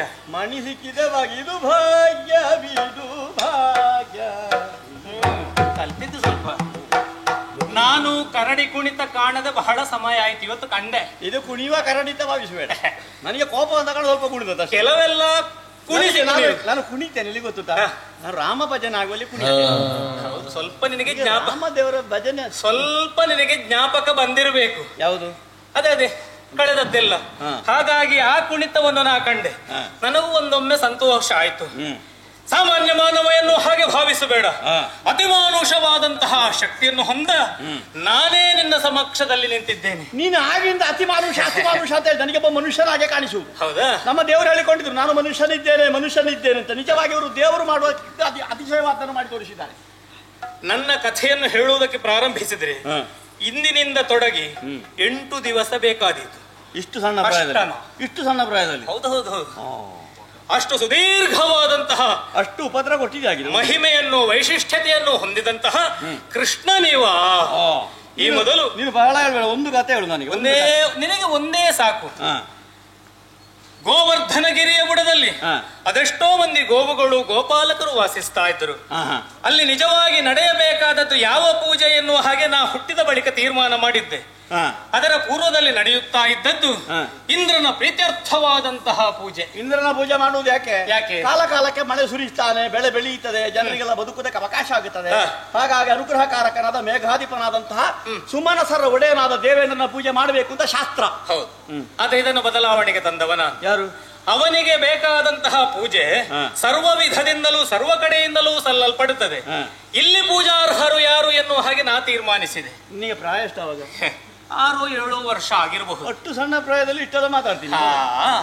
ಆ ಕಾಲದಲ್ಲಿ ನನ್ನ ತೀರ್ಮಾನವನ್ನು ಯಾರು ಅಲ್ಲಗಳೆಯುವುದಿಲ್ಲ. ಮಗು ಏನೋ ಹೇಳ್ತದೆ ಅಂತ ಕೇಳಿರ್ಬೇಕು ಬಹುಶಃ. ಹಾಗಲ್ಲ, ಆ ತೀರ್ಮಾನದ ಒಳಗುಂಟು ನನ್ನ ಬದ್ಧತೆ ಎನ್ನುವುದು. ಏನದು? ಗೋವುಗಳಿಗೆ ಗೋಪಾಲಕರಿಗೆ ಆಶ್ರಯ ತಾಣವಾದದ್ದು ಯಾವುದು? ಅದೇ ಗೋವರ್ಧನಗಿರಿ. ಗೋವರ್ಧನ ನಿಜಾರ್ಥದಲ್ಲಿ ಪೂಜೆ ಸಲ್ಲಲ್ಪಡಬೇಕಾದದ್ದು ಆ ಗೋವರ್ಧನಗಿರಿಗೆ. ಈಗ ಪರ್ವತದಲ್ಲಿ ನೀರು ಸುರಿ ಬರ್ತದೆ, ಆಮೇಲೆ ಬೇಕಾದ ಹುಲ್ಲು ಬೆಳೆಯುತ್ತದೆ ಕಾರಣಕ್ಕಾಗಿ. ಈ ಕಾರಣದಿಂದ ಅಲ್ಲಿ ಹುಲ್ಲು ಬೆಳೆಯುವುದು ದೇವೇಂದ್ರ ಅನುಗ್ರಹ ಮಾಡಿದ ಕಾರಣ ಅಂತ ಗೊತ್ತಾಗ್ಲಿಲ್ವಾ ನಿನಗೆ? ಆದರೆ ದೇವೇಂದ್ರನ ಅನುಗ್ರಹಕ್ಕೆ ಸತ್ಪಾತ್ರರಾದವರು ನಮ್ಮವರೆಲ್ಲವರು ಎನ್ನುವಂತಹ ಭಾವ ನನಗುಂಟು. ಆದರೆ ಇಂದ್ರನಿಗೆ ಪ್ರೇರಕ ಶಕ್ತಿ ಯಾರು? ಅಲ್ಲಿ ನಿಜವಾಗಿ ಆ ಬದಲಾವಣೆಯನ್ನು ಮಾಡಬೇಕಾದದ್ದನ್ನು ಹೇಳಿದಂತಹ ನಾನು ಆ ಕಾಲದಲ್ಲಿ ಗೋವರ್ಧನಗಿರಿಗೆ ಪೂಜೆ ಮಾಡುವುದಕ್ಕೆ ನಾ ಅನುಮತಿ ಕೊಟ್ಟ ತಕ್ಷಣ ಎಲ್ಲರೂ ಒಪ್ಪಿದ್ರು. ಹೌದು, ಗೋವರ್ಧನಗಿರಿಗೆ ಪೂಜೆ ಅಷ್ಟು ಚಿಕ್ಕ ವಯಸ್ಸಿನಲ್ಲಿ ಹೇಳಿದ್ದಲ್ಲ ಅನುಮೋದಿಸ್ತಿದ್ರಲ್ಲ. ಒಮ್ಮೊಮ್ಮೆ ಏನು ಗೊತ್ತುಂಟ, ಮೌಢ್ಯತೆ ಆವರಿಸಿದವರು ಆಡಿದ್ದನ್ನು ಯಾರೂ ಒಪ್ಪುವುದಿಲ್ಲ. ಒಬ್ಬ ಪ್ರಜ್ಞಾವಂತನಾಗಿ ಹುಟ್ಟಿದಾಕ್ಷಣವೇ ನಾ ತೋರಿದಂತಹ ಅಪಾರ ಮಹಿಮೆಯನ್ನು ಒಪ್ಪಿದವರು ಅದನ್ನು ಹೌದು ಎನ್ನುವ ಹಾಗೆ ತೀರ್ಮಾನ ಮಾಡಿಕೊಂಡರು. ಗೋವರ್ಧನಗಿರಿಗೆ ಪೂಜೆ ನಡೆಯುವುದಕ್ಕೆ ಉದ್ಯುಕ್ತವಾದಂತಹ ಕಾಲದಲ್ಲಿ ಕುಪಿತನಾದನಲ್ಲ ಇಂದ್ರ. ಬಾರದಿದ್ದ ದೇವೇಂದ್ರನಿಗೆ ಕೋಪ. ದೇವೇಂದ್ರನಿಗೆ ಪೂಜೆ ಬೇಡ ಅಂತ ಹೇಳಿದ್ರೆ ಮತ್ತೆ ಕೋಪ ಬರಲಿಲ್ಲ. ಮಳೆ ಸುರಿಸುವುದಕ್ಕೆ ಪ್ರಾರಂಭ ಮಾಡಿ. ಅದು ಸಾಮಾನ್ಯವಾದಂತಹ ಮಳೆಯಲ್ಲ, ಕುಂಭದ್ರೋಣ ಮಳೆ, ಭೀಕರವಾದಂತಹ ಮಳೆ. ಆ ಕಾಲದಲ್ಲಿ ಗೋವುಗಳು ಗೋಪಾಲಕರೆಲ್ಲ ನೀರಿನಲ್ಲಿ ಕೊಚ್ಚಿ ಹೋಗುವುದಕ್ಕೆ ಪ್ರಾರಂಭಿಸಿದೆ. ನೀನು ಕೊಚ್ಚಿಕೊಂಡು ಹೋದಿ? ಅಲ್ಲ, ಮತ್ತೆ ಈ ಮಳೆಯನ್ನು ತಡೆಯುವುದಕ್ಕೆ ಅದು ಒಂದು ದಿವಸದ ಮಳೆ ಅಲ್ಲ, ಮತ್ತೆ ಸತತ 7 ದಿವಸಗಳ ಮಳೆ, 1 ವಾರ. ಅದಕ್ಕೆ ಬೇಕಾಗಿ ವರ್ಷ ಸಪ್ತಾಹ. ಆ ಕಾಲದಲ್ಲಿ ಇದೆಂಥದ್ದು ಬೆರಳು? ಇದು ನನ್ನ ಕಿರು ಬೆರಳು. ಅದು ಚಿಕ್ಕಂದಿರಲ್ಲ ಇರುವಾಗ ಗುರುಮಠದಲ್ಲಿ ಮಕ್ಕಳೆಲ್ಲ ಗುರುಗಳ ಮುಂದೆ ಹೇಳಿಕೊಂಡು ಹೋಗಿ ಬರ್ತೇನೆ, ನಾ ಹೋಗಿ ಬರ್ತೇನೆ ಅಂತ ಆಡಿದ್ದಲ್ಲ. ಮತ್ತೆ ಇದು ಈ ಕಿರು ಬೆರಳನ್ನು ತೋರಿಸಿದೆ, ನನಗಷ್ಟೇ ಸಾಕು.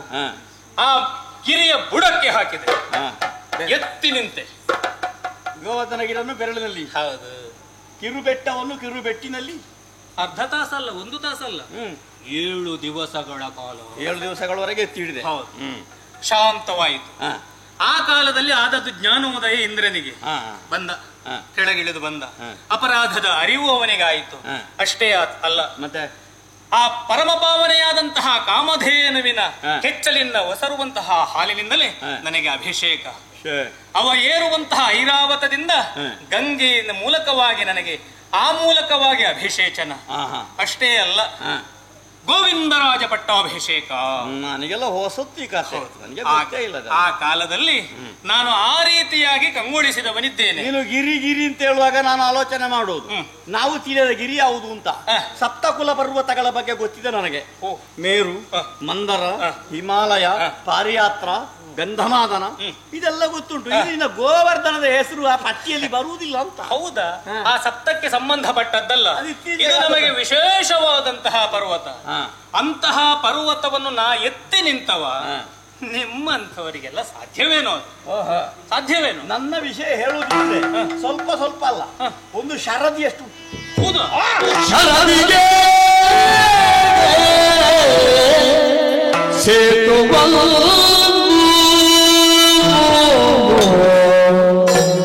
ಶರದಿಗೆ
ದೇವೇಂದ್ರನಿಗೆ ಗೊತ್ತಾಯ್ತಾಗ ತೊಡಗಿದ ಮಳೆ ಸುರಿಸುವುದಕ್ಕೆ. ಹೌದಾ? ನೀನು ಹೇಳುವಂತಹ ಸಾಮಾನ್ಯ ಕಥೆಗಳಲ್ಲ, ವೀರೋಚಿತವಾದಂತಹ ಪರಾಕ್ರಮದ ಕಥೆಗಳು ಹಲವಿದೆ ನಮ್ಮನ್ನು. ಹೌದೇ? ರಾಮದೇವರ ಜೊತೆಗೆ ಕಾಲ ಕಳೆದವು ನಾವು. ರಾಮದೇವರಂತಾದಂತಹ ಸಾಂಗತ್ಯದಲ್ಲಿ ಸಾನ್ನಿಧ್ಯದಲ್ಲಿ ಜೀವನ ಸಾಫಲ್ಯವನ್ನು ಕಂಡುಕೊಂಡವರು ನಾವು. ಈಗ ರಾಮಾಯಣ ಗೊತ್ತುಂಟಾ? ರಾಮ ನಡೆದು ಬಂದ ಹಾದಿ ರಾಮಾಯಣ. ನಿನಗೆ ಓದುವ ಅಭ್ಯಾಸ ಉಂಟಾ? ಪುಸ್ತಕ ಉಂಟಾ ಮನೆಯಲ್ಲಿ? ನನಗೆ ಪುಸ್ತಕ ಯಾಕು? ನನಗೆ ಪುಸ್ತಕ ಯಾಕೆ ಅಂತ. ಕೆಲವರು ಪುಸ್ತಕ ಉಂಟು ಮಸ್ತಕದಲ್ಲಿ ಅಂತೇಳಿ ಹೋಗುದು, ಮತ್ತೆ ಅರ್ಥ ಹೇಳಲಿಕ್ಕಿಲ್ಲ. ಬೇರೆ ಏನಾದ್ರು ಮಾತಾಡ. ಹೌದಲ್ವ? ಪುಸ್ತಕ ಇಲ್ಲ ಅಂತಾದ್ರೆ ಕೇಳು, ನಾನು ಕೊಡ್ತೇನೆ. ರಾಮಾಯಣ ನಮ್ಮಲ್ಲಿ ಉಂಟು ಗ್ರಂಥ. ಆ ರಾಮಾಯಣದಲ್ಲಿ ರಾಮಚಂದ್ರ ದೇವರು ಲಂಕೆಗೆ ಹೋಗ್ಬೇಕು ಅಂತ ಮನಸ್ಸು ಮಾಡಿದ್ರು. ಈ ಭೂಮಿಗೂ ಲಂಕೆ ದ್ವೀಪ, ಅದಕ್ಕೊಂದು ನಿಮಿತ್ತ ಕಲ್ಪಿಸಬೇಕೆಂಬ ಉದ್ದೇಶದಿಂದಲೇ ಸೇತು ಬಂದರದ ಕಾರ್ಯವನ್ನು ಸಂಕಲ್ಪ ಮಾಡಿದ್ರು. ಆ ಕಾಲಕ್ಕೆ 77 ಕೋಟಿ ಕಪಿನಾಯಕರು, 77 ಕೋಟಿ, 18 ಪದ್ಮವಾನರು, ಮಲ್ಲೂಕರು, ನಾವೆಲ್ಲರೂ ಹೇಳಿ ಒಬ್ಬ ನಳ ಅಂತ ಹೇಳುವ ಒಬ್ಬನೇ ಶಿಲ್ಪಿ. ಹೌದು, ಎಂತ ನಿಷ್ಣಾತ ಶಿಲ್ಪಿ ಅವ. ಇಷ್ಟೂ ಮಂದಿಗಳು ತಂದು ಹಾಕಿದಂತಹ ಕಲ್ಲು ಮರ ಬೆಟ್ಟ ಏನೆಲ್ಲ ಉಂಟ ಅದನ್ನು ಕ್ಷಣದಲ್ಲಿ ಕಟ್ಟಿ ಪೂರೈಸ್ತಿದ್ದ. ಹೌದಾ? ಅಂತ ಒಂದು ಶಿಲ್ಪಿ ಅವನ ಶಿಲ್ಪ. ಈಗ ಇದ್ದಾನ? ಇದ್ದಾನೆ. ನಾವು ಕೆಲವರೇ ಉಳಿದದ್ದು ಈಗ. ಅಲ್ಲ, ಇದ್ರೆ ಬೇಕಿತ್ತು ಅಂತ ಅವ ಕೂಡ ಇಲ್ಲ ಇಲ್ಲ. ಅಂತ ಶಿಲ್ಪಿಗಳನ್ನೆಲ್ಲ ಮರೆಯುವ ಕಾಲ ಅಲ್ವ. ಮೊನ್ನೆ ಸಣ್ಣ ಆಲಯ ಕಟ್ಟಿದವನಿಗೂ ಸನ್ಮಾನ ಆಗುವ ಕಾಲ ಇದು. ಅದಕ್ಕಿಂತಲೂ ಪೂರ್ವದಲ್ಲಿ ಎಂತೆಂತ ಶಿಲ್ಪಗಳು ಉಳಿದುಕೊಂಡಿವೆ ಭಾರತ ಭೂಮಿಯಲ್ಲಿ. ಅದರ ಬಗ್ಗೆ ಯಾರು ಆಲೋಚನೆ ಮಾಡುವುದಿಲ್ಲ. ಒಳ್ಳೆ ನಿನ್ನ ಕಥೆ ನನ್ನನ್ನು ವಿಕಲ್ಪ ಮಾಡಬೇಡ ಸುಮ್ಮನೆ. ಆಯ್ತಾಯ್ತು, ನಿನ್ನ ಕಥೆ ಹೇಳು. ಕಟ್ಟಿಕೊಂಡು ಹೋಗುವ ಕಾಲಕ್ಕೆ ಇಷ್ಟೂ ಮಂದಿ ಕಪಿನಾಯಕರು ತಂದು ಹಾಕಿದಂತ ಬೆಟ್ಟ ಗುಡ್ಡ ಪರ್ವತ ಕಟ್ಟಿ ಕಟ್ಟಿ ಮುಗಿಸಿ ನಾನು ದೂರ ಕುಳಿತಿದ್ದೆ. ಅವಾಗ ನಾನು ಒಂದು ಪ್ರಾಯದವ ನಾನೇ ಆ ಕಾಲಕ್ಕೆ, ವಯಸ್ಸಿನವ. ನೀನು ದುಡಿಲಿಕ್ಕೆ ಹೀಗೆ ದುಡಿಬೇಕು ಅಂತ ಹೇಳುವುದಕ್ಕೆ ಅಲ್ವಾ? ಅಲ್ಲ, ರಾಮದೇವರು ಬೇಡ ಅಂತ ಹೇಳಿದ್ರು. ನೀವು ಸುಮ್ಮನೆ ಕೂತ್ಕೊಳ್ಳಿ, ಹುಡುಗರೆಲ್ಲ ಇದ್ದಾರೆ ದುಡಿಲಿಕ್ಕೆ. ನಾನೊಂದು ಬದಿಯಲ್ಲಿ ಕುಳಿತಿದ್ದೆ. ಅವಾಗ ರಾಮದೇವರು ಹೇಳಿದ್ರು, ಶಿಲ್ಪಿ ಹೇಳಿದ, ಜಾಂಬವರೇ ಸಾಹಿತ್ಯ ಮುಗಿಯಿತು, ತಂದದ್ದೆಲ್ಲ ಮುಗಿದೋಯ್ತು, ಕಟ್ಟಿ ಆಯ್ತು ನಾನು ಅಂತ. ಎಲ್ಲ ಸಾಹಿತ್ಯ ಮೊದಲೇ ಹಾಕಿ ಆಗಿದೆ, ಮತ್ತೆ ಸಾಹಿತ್ಯ ಅಂದ್ರೆ ಅದಲ್ಲ, ಈ ತಂದ ಕಲ್ಲು ಮರ ಉಂಟಲ್ಲ, ಈ ಸೇತು ಬಂಧನಕ್ಕೆ ಬೇಕಾದ ಸಾಹಿತ್ಯಗಳು. ಬೇರೆ ಯಾವ ಸಾಹಿತ್ಯ ಹೇಳಿದ್ದೀನಿ? ಅಲ್ಲ, ನೀ ಪುಸ್ತಕ ಅಂತ ಹೇಳಿದೆ. ಅದಲ್ಲ, ಈ ತಂದದೆಲ್ಲ ಮುಗಿಯಿತು. ಆ ಕ್ಷಣಕ್ಕೆ ಒಮ್ಮೆಲೆ ಹಾರಿದೆ ನೇರ ಈಶಾನ್ಯ ಬದಿಗೆ. ಅಲ್ಲಿ ಒಂದು ಬೆಳ್ಳಗಿನ ಬೆಟ್ಟ ಕಾಣಿಸಿದ್ರು, ದೊಡ್ಡ ಪರ್ವತ, ಯೋಜನ ಪರ್ಯಂತರ ದೊಡ್ಡದು ಪರ್ವತ ಬೆಟ್ಟ. ಇದೇ ಆದೀತು ಕೊಂಡೋದ್ರೆ ಅಂತ ಅದರ ಬುಡಕ್ಕೆ ಕೈ ಹಾಕಿ ಗರಗರನ ಎತ್ತಿ ನನ್ನ ಹೆಗಲಲ್ಲಿ ಇರಿಸಿದೆ. ಕೊಂಡೋಗುದು ಅಂತ ಆಗುವಾಗ ಅದರ ಮೇಲಿಂದ ಒಬ್ಬ ಉರುಳಿ ಬಂದು ನನ್ನ ಮುಂದೆ ಬಿದ್ದ. ಹೌದಾ? ಹೌದಪ್ಪ. ಬಿಳಿ ಬೆಟ್ಟದಲ್ಲಿ ಯಾರು? ಆ ನೋಡುವಾಗ ಅವನಿಗೆ ಹಣೆಯಲ್ಲಿ ಕಣ್ಣು. ಹೌದು. ಆಮೇಲೆ 3 ಮನೆ ತೋತಿತ್ತು ಕೈಯಲ್ಲಿ. ಹೌದು. ತ್ರಿಶೂಲ. ಜಾಂಬವರೇ ಜಾಂಬವರೇ, ಇದು ಸರಿಯಲ್ಲ ಅಂತ ಹೇಳಿದ. ಅವ ಯಾರು ಗೊತ್ತಿಲ್ಲ ನಿನಗೆ? ಯಾರು? ಲಯಕಾರಕನಾದಂತ ಪರಶಿವ. ನಮ್ಮನ್ನು ಪರಮೇಶ್ವರ ದೇವರು ಕೂಡ ನನ್ನನ್ನು ಜಾಂಬವರೇ ಅಂತ ಹೇಳುದು. ನೀನು ಮೊನ್ನೆ ಹುಟ್ಟಿದವ ಕಾರಡಿ ಅಂತ ಹೇಳುದು. ಏಕವಚನ ಇಲ್ಲಿ, ಬಹುವಚನ ಇಲ್ಲಿ. ನನಗೆ ಕಾಣುವುದು ಹಾಗೆ. ಜಾಂಬವರೇ, ಇದು ಭೂಧರ. ಭೂಧರ ಎಂಬುದು ಭೂಮಿಯ ಸಮತೋಲನಕ್ಕೆ ಕಾರಣವಾಗಿರುವಂತದ್ದು. ಇದನ್ನು ಕಿತ್ತಿರಿ ಅಂತಾದ್ರೆ ಭೂಮಿಯ ಸಮತೋಲನ ಕೆಡ್ತದೆ, ಲಯ ಕೆಡ್ತದೆ. ನಾನು ಲಯ ಕಾಯುವುದಕ್ಕಿರುವ ಪರಮೇಶ್ವರ. ನಡೆಯುವ ನಡೆಗೊಂದು ಲಯ, ಹಾಕುವ ತಾಳಕ್ಕೊಂದು ಲಯ, ಎದೆಯ ಬಡಿತಕ್ಕೊಂದು ಲಯ, ಲೋಕದ ವ್ಯವಸ್ಥೆಗೊಂದು ಲಯ. ಈ ಸಮಸ್ತ ಲಯಗಳನ್ನು ಕಾಪಿಡುವವನು ನಾನು. ನೀವೆಲ್ಲರೂ ಇದನ್ನು ಕಿತ್ತರೆ ಏನಾಗುತ್ತದೆ? ಪರಮೇಶ್ವರನ ಕೆಲಸಕ್ಕೆ ಸಂಚಕಾರ ಬರ್ತದೆ. ಆದ ಕಾರಣದಿಂದ ಕೊಂಡು ಹೋಗಬಾರದು. ಬೇಕಾದ್ರೆ ಉಪಪರ್ವತ ಕೊಂಡು ಹೋಗಿ ಅದನ್ನ ಅಲ್ಲಿಯೇ ಇಡಿ ಅಂತ ಹೇಳಿದ. ನಾನು ಆಗೋದಿಲ್ಲ ಅಂತ, ರಾಮದೇವರ ಕೆಲಸ ಅಂತ ಹೇಳಿದೆ. ಆವಾಗ ಒಮ್ಮೆ ರಾಮನಾಗಿ, ಒಮ್ಮೆ ಶಿವನಾಗಿ, ಒಮ್ಮೆ ರಾಮನಾಗಿ ಶಿವರಾಮರೊಂದಾದ್ರು. ಹೌದಪ್ಪ, ಶಿವರಾಮ ಜೋಗಿ ಕಾಣಿಸಿದ. ಅಷ್ಟಾಗುವಾಗ ರಾಮದೇವರೇ ಆಗುವಾಗ ಇನ್ಯಾಕೆ ಅಂತ ಎತ್ತಿದ ಪರ್ವತ ಅಲ್ಲಿಯೇ ಇಟ್ಟೆ. ಸ್ವಲ್ಪ ಆಯ್ತು ಕಾಣ್ತದೆ. ಇತ್ತು ಮೊದಲಿದ್ದಲ್ಲಿ ಇರ್ಲಿಲ್ಲ. ನೀವು ಗೈದ ಈ ಮಹಾ ಕಾರ್ಯದ ಆಗ್ಲಿಲ್ಲ, ಅದು ಮುಗಿಲಿಲ್ಲ. ಮತ್ತೆ ಆಮೇಲೆ ಉಪಪರ್ವತಗಳು ತಲೆಯ ಮೇಲೆ ಒಂದು, ಭುಜದಲ್ಲಿ ಒಂದೊಂದು, ಎರಡು, ಕಂಕುಳಲ್ಲಿ ಒಂದೊಂದು. ಆಮೇಲೆ ಕಾಲಿಂದ ತಟ್ಟುತ್ತಾ ಕುಟ್ಟುತ್ತಾ ಒಂದು ಪರ್ವತ. ಇಷ್ಟು ಪರ್ವತ ಶ್ರೇಣಿಗಳನ್ನು ತಂದು ನಾನು ಸಮುದ್ರಕ್ಕೆ ಹಾಕುವಾಗ ಯೋಜನ ಪರ್ಯಂತರ ಸೇತು ಬಂಧನ ಕಾರ್ಯ ಮುಂದುವರಿಯಿತು.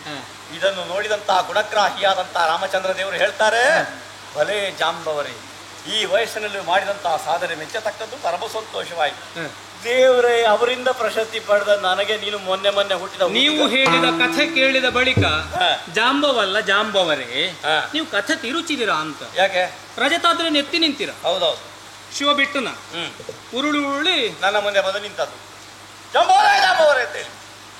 ಸಂಕಲ್ಪ ಮಾತ್ರದಿಂದ ಸೇತು ಬಂಧನ ಮಾಡಬಲ್ಲ ಸಾಮರ್ಥ್ಯವುಳ್ಳ ರಾಮದೇವರಿಗೆ ಅದನ್ನು ಮಾಡಬಹುದಿತ್ತು. ಹೌದಪ್ಪ, ನಿಮಗೆಲ್ಲ ಅವಕಾಶ ಕೊಟ್ಟದ್ದು. ನನಗೆ ಒಂದು ಕೆಲಸ ಮಾಡ್ಲಿ ನಮ್ಮ ಕಪಿಗಳು ಅಂತ, ಒಂದು ಸೇವೆಗೆ ಅವಕಾಶ ಕೊಟ್ಟದ್ದು ಒಂದು ಹಾಗೆ. ಮತ್ತು ಶಿವರಾಮರಲ್ಲಿ ಭೇದ ಇಲ್ಲ ಎನ್ನುವುದನ್ನು ಸಾರುವುದಕ್ಕೆ ಬೇಕಾಗಿ ನಿಮಗೊಂದು ಅವಕಾಶವನ್ನು ಕೊಟ್ಟದ್ದು. ನೀವು ರಾಮನ ಕಡೆಯಿಂದ ಬಂದವರು ಎನ್ನುವ ಕಾರಣದಿಂದಲೇ ಶಿವ ಸುಮ್ಮನೆ ಉಳಿದಿರಬೇಕೇ ವಿನಃ ಮತ್ತೆ ರಜತಾದ್ರಿಯನ್ನು ಮುಟ್ಟುವಂತಹ ಕಾಲದಲ್ಲಿ ಯಾರನ್ನಾದ್ರೂ ಶಿವ ಬಿಟ್ಟಾನ? ಆ ಕಾಲಕ್ಕೆ ಇದ್ದದ್ದು ನೀನೋ ನಾನು ಅಲ್ಲ, ಇದ್ದದ್ದು ನೀವೇ. ಒಮ್ಮೆಮ್ಮೆ ಆದ ಕಥೆಯನ್ನ ವೈಭವೀಕರಿಸಿ ಹೇಳುವವರು ಇದ್ದಾರೆ.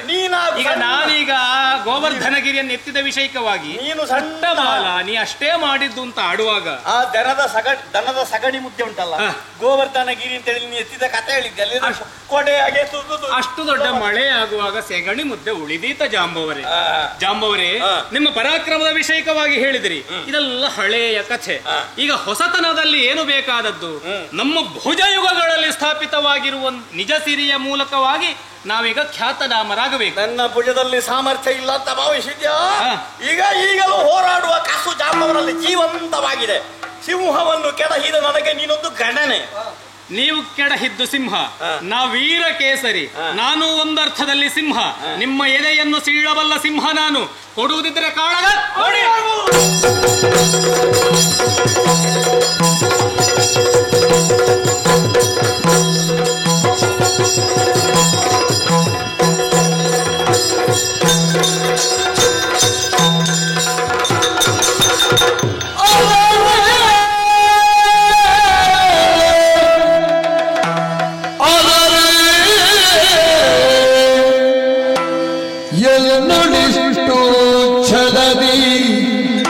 ಧುರವಾದರಿಲ್ಲ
ಕಾಣಿಸಿರುವೆ ನೀನು. ಬಿದ್ದಿದ್ದೇನೆ, ನನ್ನ ಮುಖಕ್ಕೆಲ್ಲ ಭೂಮಿಯ ಮಣ್ಣು ಮೆತ್ತಿಕೊಂಡಿ. ಮಣ್ಣಿನ ವಾಸನೆ ಹೇಗೆ ಎಂಬುದನ್ನು ತಿಳಿಯುವಂತಹ ಕಾಲ ಒದಗಿತು ನನಗೆ. ಆದರೆ ಇದುವರೆಗೆ ಬಾಳಿದ ಬದುಕಿದ ಈ ಜಾಂಬವನಿಗೆ ಸೋಲೆಂಬುವುದೇ ಇಲ್ಲ. ನನಗೆ ಸೋಲಿದ ಸವಿಯನ್ನು ಉಳಿಸಿಬಿಟ್ಟಿಯಲ್ಲ. ಲೋಕಮುಖದಲ್ಲಿ ದೇವದೇವ ವಿಶ್ವನಾಯಕ ಯಾರು ಅಂತ ಕೇಳಿದ್ರೆ ನಾವೆಲ್ಲರೂ ತಿಳಿದದ್ದು ಶ್ರೀರಾಮಚಂದ್ರಮನ ಬಗ್ಗೆ ಮಾತ್ರ. ವಿಶಾಲವಾದಂತಹ ವಿಶ್ವಂಬರೆಯನ್ನು ಸೃಜಿಸಿ ಸಕಲ ಭೂತ ಪ್ರಾಣಿ ಪಕ್ಷಿಗಳಿಗೆ ಅವನೇ ಆಧಾರನಿದ್ದಾನೆ, ಅವನೇ ರಕ್ಷಕನಿದ್ದಾನೆಂಬಂತಹ ಭಾವನೆಯಿಂದ ಅವನನ್ನೇ ಪ್ರಾರ್ಥಿಸುತ್ತಾ ಕಾಲವನ್ನು ಕಳೆದರೆ ಇವತ್ತಿನ ದಿವಸ ಆಗಮಿಸಿದಂತಹ ನೀನೊಬ್ಬ ಹೊಸ ವ್ಯಕ್ತಿ ನನಗೆ ಸೋಲಿನ ಸವಿ ಉಳಿಸಿದೆಪ್ಪ. ರಾಮನ ಭಕ್ತರಿಗೆ ಸೋಲವಿಲ್ಲ. ಎಲ್ಲಾದರೂ ರಾಮನ ಭಕ್ತರು ಸೋತರೆಂದಾದ್ರೆ ಅದರ ಅಪಮಾನ ಭಕ್ತರಿಗೆಲ್ಲ ಶ್ರೀರಾಮಚಂದ್ರಮನಿಗೆ. ಹಾಗಾದ ಕಾರಣ ಸತ್ಯ ಹೇಳು, ಯಾರು ನೀನು? ನನ್ನ ದೇವದೇವನಾದಂತಹ ರಾಮನೇ ಹೌದೇ? ಅಲ್ಲ, ಅವನಲ್ಲದೆ ಮತ್ತೆ ಬೇರೆಯಾಗಿರುವಂತಹ ವ್ಯಕ್ತಿ ನೀನು. ಪ್ರತ್ಯೇಕ ಅಂತ ಆದ್ರೆ ರಾಮನಿಗಿಂತಲೂ ಅತಿಶಯವಾದಂತಹ ಶಕ್ತಿ ನಿನ್ನಲ್ಲುಂಟು ಎಂಬುದನ್ನು ಒಪ್ಪಿಕೊಂಡು ಇದುವರೆಗೆ ರಾಮದಾಸನಾಗಿ ಕಾಲವನ್ನು ಕಳೆದಿದ್ದಂತಹ ನಾನು ಇನ್ನು ಮುಂದೆ ನಿನ್ನ ದಾಸನಾಗಿದ್ದೇನೆ. ಆದರೆ ಸಾಮಾನ್ಯರಲ್ಲಿ ಜಾಂಬವ ಸೋಲುವನಲ್ಲ, ನಾನು ಯಾರಿಂದ ಸೋತೆ ಎಂಬ ಸತ್ಯ ತಿಳಿಯಬೇಕು. ಯಾರಯ್ಯ ನೀನು? ಯಾರಯ್ಯ ನೀನು? ಯಾರಯ್ಯ? ಜಾಂಬವರೇ, ನಿಮಗೆ ಬಾಯಿ ಮಾತಿನ ಉತ್ತರವೇ ಉತ್ತರವಲ್ಲ. ನಾ ಯಾರು ಏನು ಎನ್ನುವ ಹಾಗೆ ಇದೋ ಕಾಣಿಸಿಕೊಳ್ಳುತ್ತೆ.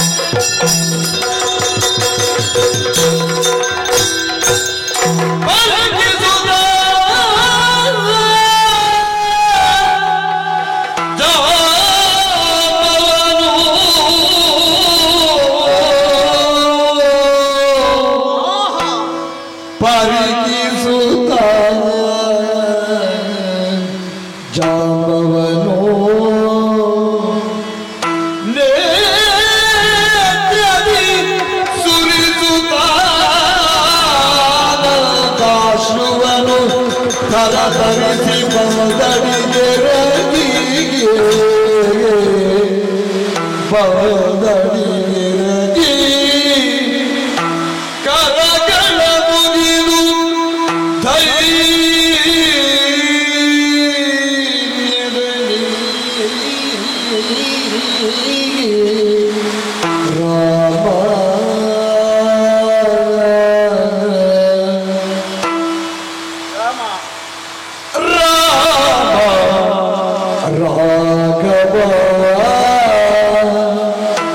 ದಶರಥ ಬಾಲ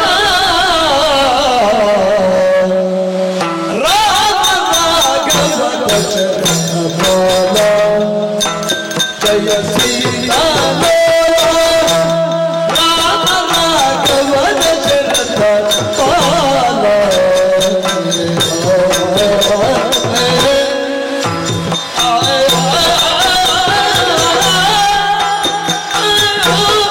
Oh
ಹರಿಂ ಸೌಮೀತ್ರಿ ಸಂಸೇವಿತಂ ಮಾರೀಚಾದಿ ಸಮಸ್ತ ದೈತ್ಯಮತನಂ ಸುಗ್ರೀವ ಸಂರಕ್ಷಣಂ ವೀರಂ ಪಾವನ ಪುಣ್ಯನಾಮಚರಿತಂ ವಂದೇ ಸದಾ ರಾಘವಂ. ಜಯ ಜಯ ಶರಣರ ಬದಲಿಸು ಪಿಂತಕ್ಕೆ ಊರಿಗೆ ಬದಲಿಸು ದರ್ಶನವೇ ಊದಿನ ಯುಗದೊಳಗೆ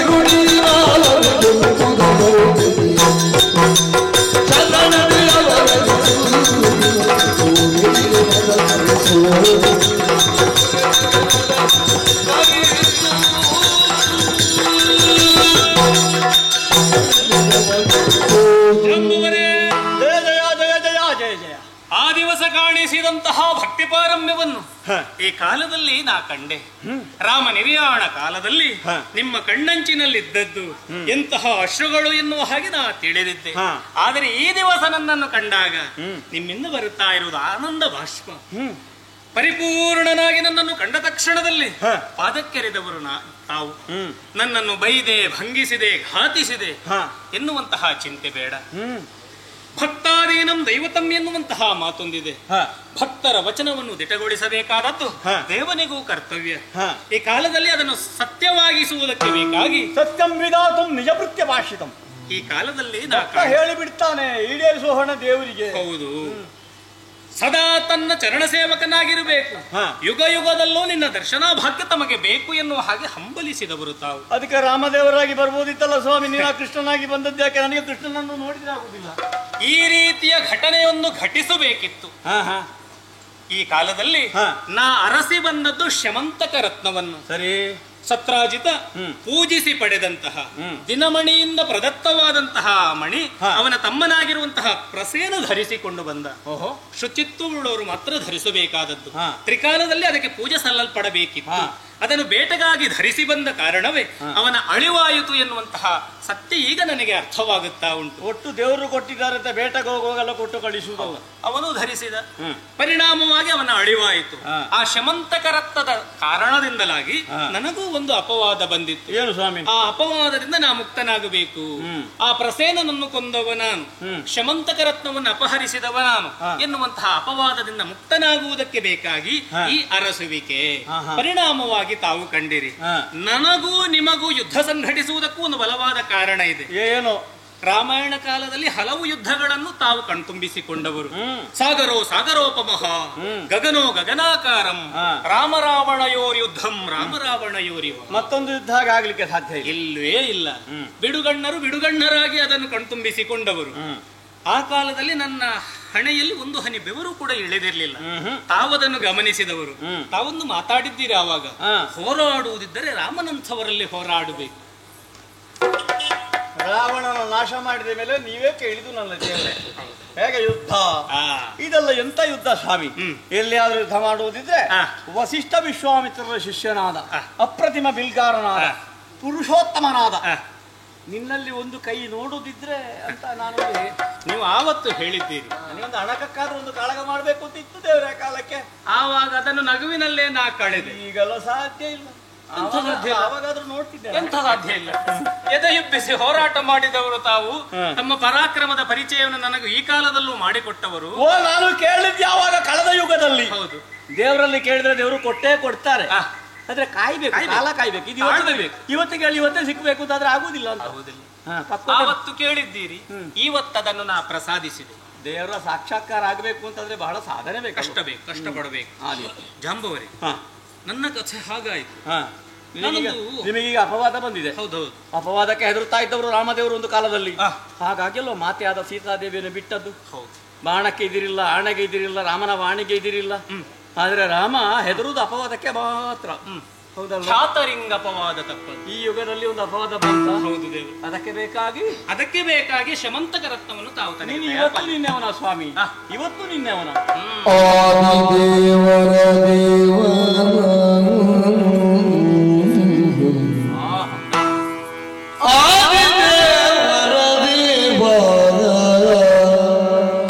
ನಿನ್ನೊಡನೆ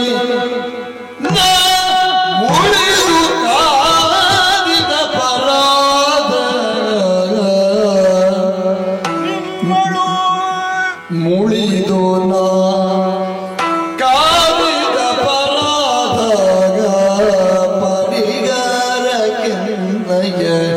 ಸುಖಿಯ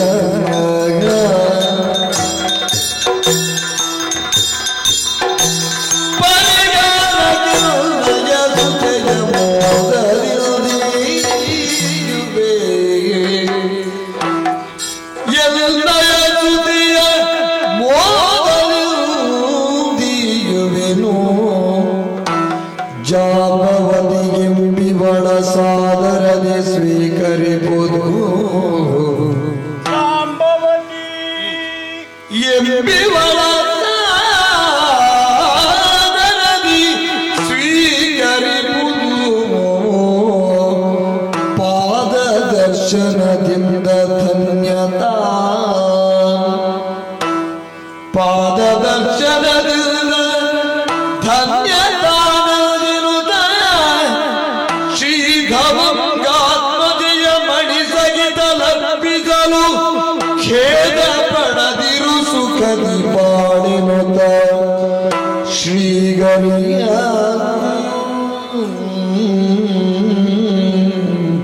ಆದಿದೆ ದೇವ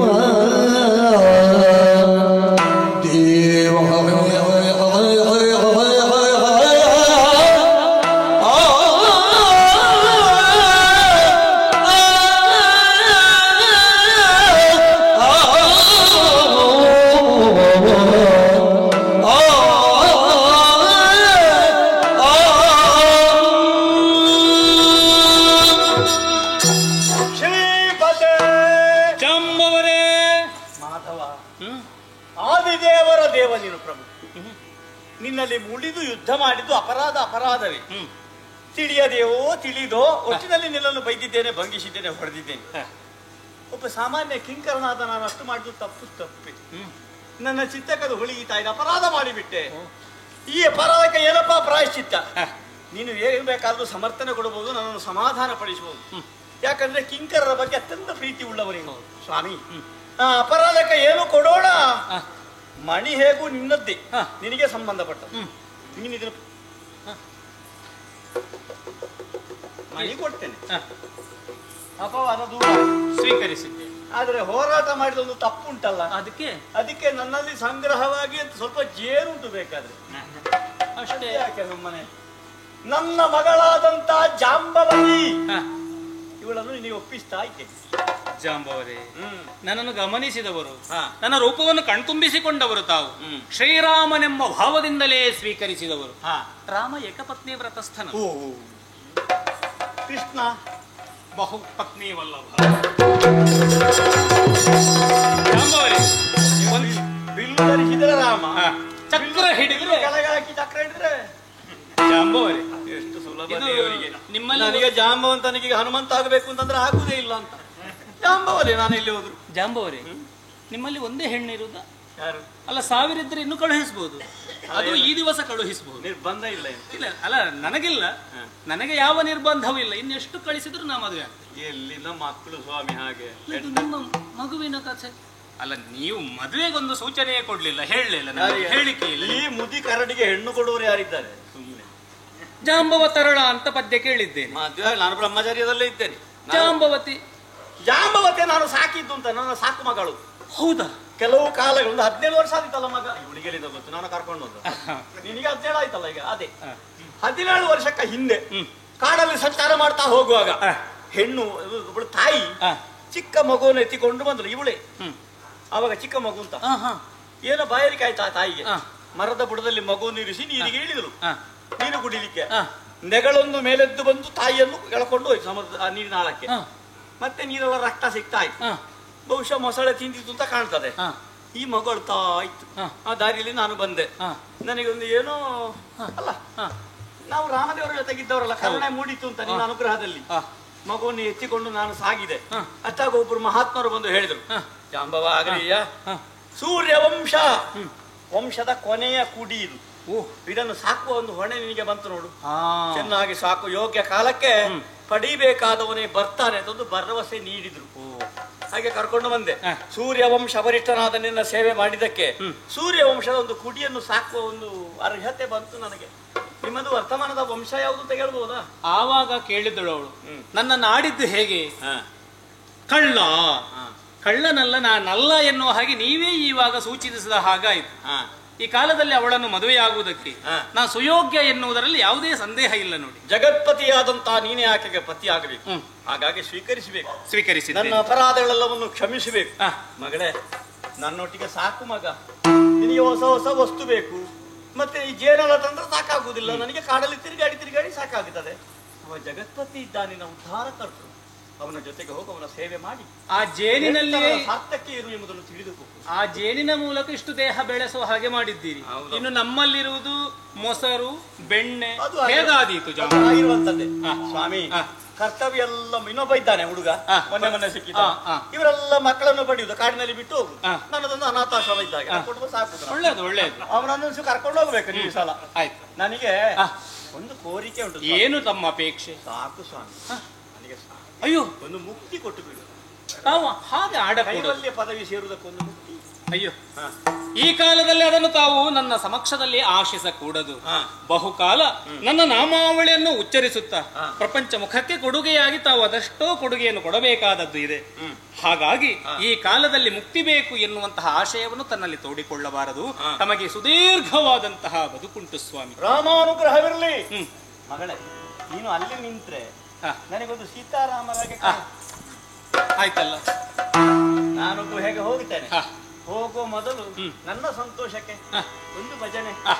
ಜಯ ಜಯ ರಾಮ ರಾಮ ರಾಮ ರಾಮ ಜಯ ರಘುರಾಮ, ರಾಮ ರಾಮ ಜಯ ಸೀತಾರಾಮ, ರಾಮ ರಾಮ ಜಯ ರಘುರಾಮ, ರಘುರಾಮ ರಾಮ. ಜಾಂಬವತಿ, ಸುಯೋಗ್ಯವಾದಂತಹ ಬದುಕು ಸಾಗಿಸುವುದಕ್ಕೆ ನಿನ್ನ ಅಪ್ಪಯ್ಯ ಹೊಸ ಬದುಕೊಂದನ್ನು ಕಟ್ಟಿಕೊಟ್ಟಲ್ಲಿಗೆ ಇದು ಪ್ರಪಂಚಕ್ಕೆ ಮಂಗಳಮಯವಾದಂತಹ ರಸಸನ್ನಿವೇಶವಾದಂತಹ ವಿಚಾರವೇ ಹೌದು ತಾನೆ. ಶ್ರೀಕೃಷ್ಣನ ಲೀಲೆಯನ್ನೊಡಗೂಡಿದ ಶ್ರೀಕೃಷ್ಣ ಲೀಲಾಮೃತ ಎನ್ನುವಂತಹ ಈ ಪುಣ್ಯ ಆಖ್ಯಾನ ಧರೆಯಲ್ಲಿ ಅಚ್ಚಳಿಯದೆ ಉಳಿಯಬೇಕು. ಈ ಕಥಾಭಾಗದ ಪ್ರೇಕ್ಷಕ, ವೀಕ್ಷಕ, ವಿಮರ್ಶಕ ವರ್ಗಕ್ಕೆ ನಾವು ನಂಬಿಕೊಂಡು ಬಂದಿರುವಂತಹ ಶ್ರೀ ಮಹಾಗಣಪತಿ ದೇವರು, ಶ್ರೀ ದುರ್ಗಾ ಪರಮೇಶ್ವರಿ ಮಾತೆಯು, ಶ್ರೀ ಜ್ಞಾನಶಕ್ತಿ ಸುಬ್ರಹ್ಮಣ್ಯ ಸ್ವಾಮಿಯು ಆಯುಷ್ಯ ಆರೋಗ್ಯ ಭಾಗ್ಯವನ್ನಿತ್ತು ಕಾಪಾಡಲೆನ್ನುವ ಹಾಗೆ ಪ್ರಾರ್ಥಿಸುವುದರೊಂದಿಗೆ ಕಥೆಗೆ ಮಂಗಳ ಗೀತೆಯನ್ನು ಹಾಡುವರೆ ಅಪ್ಪಣೆಯನ್ನು ಬೇಡ.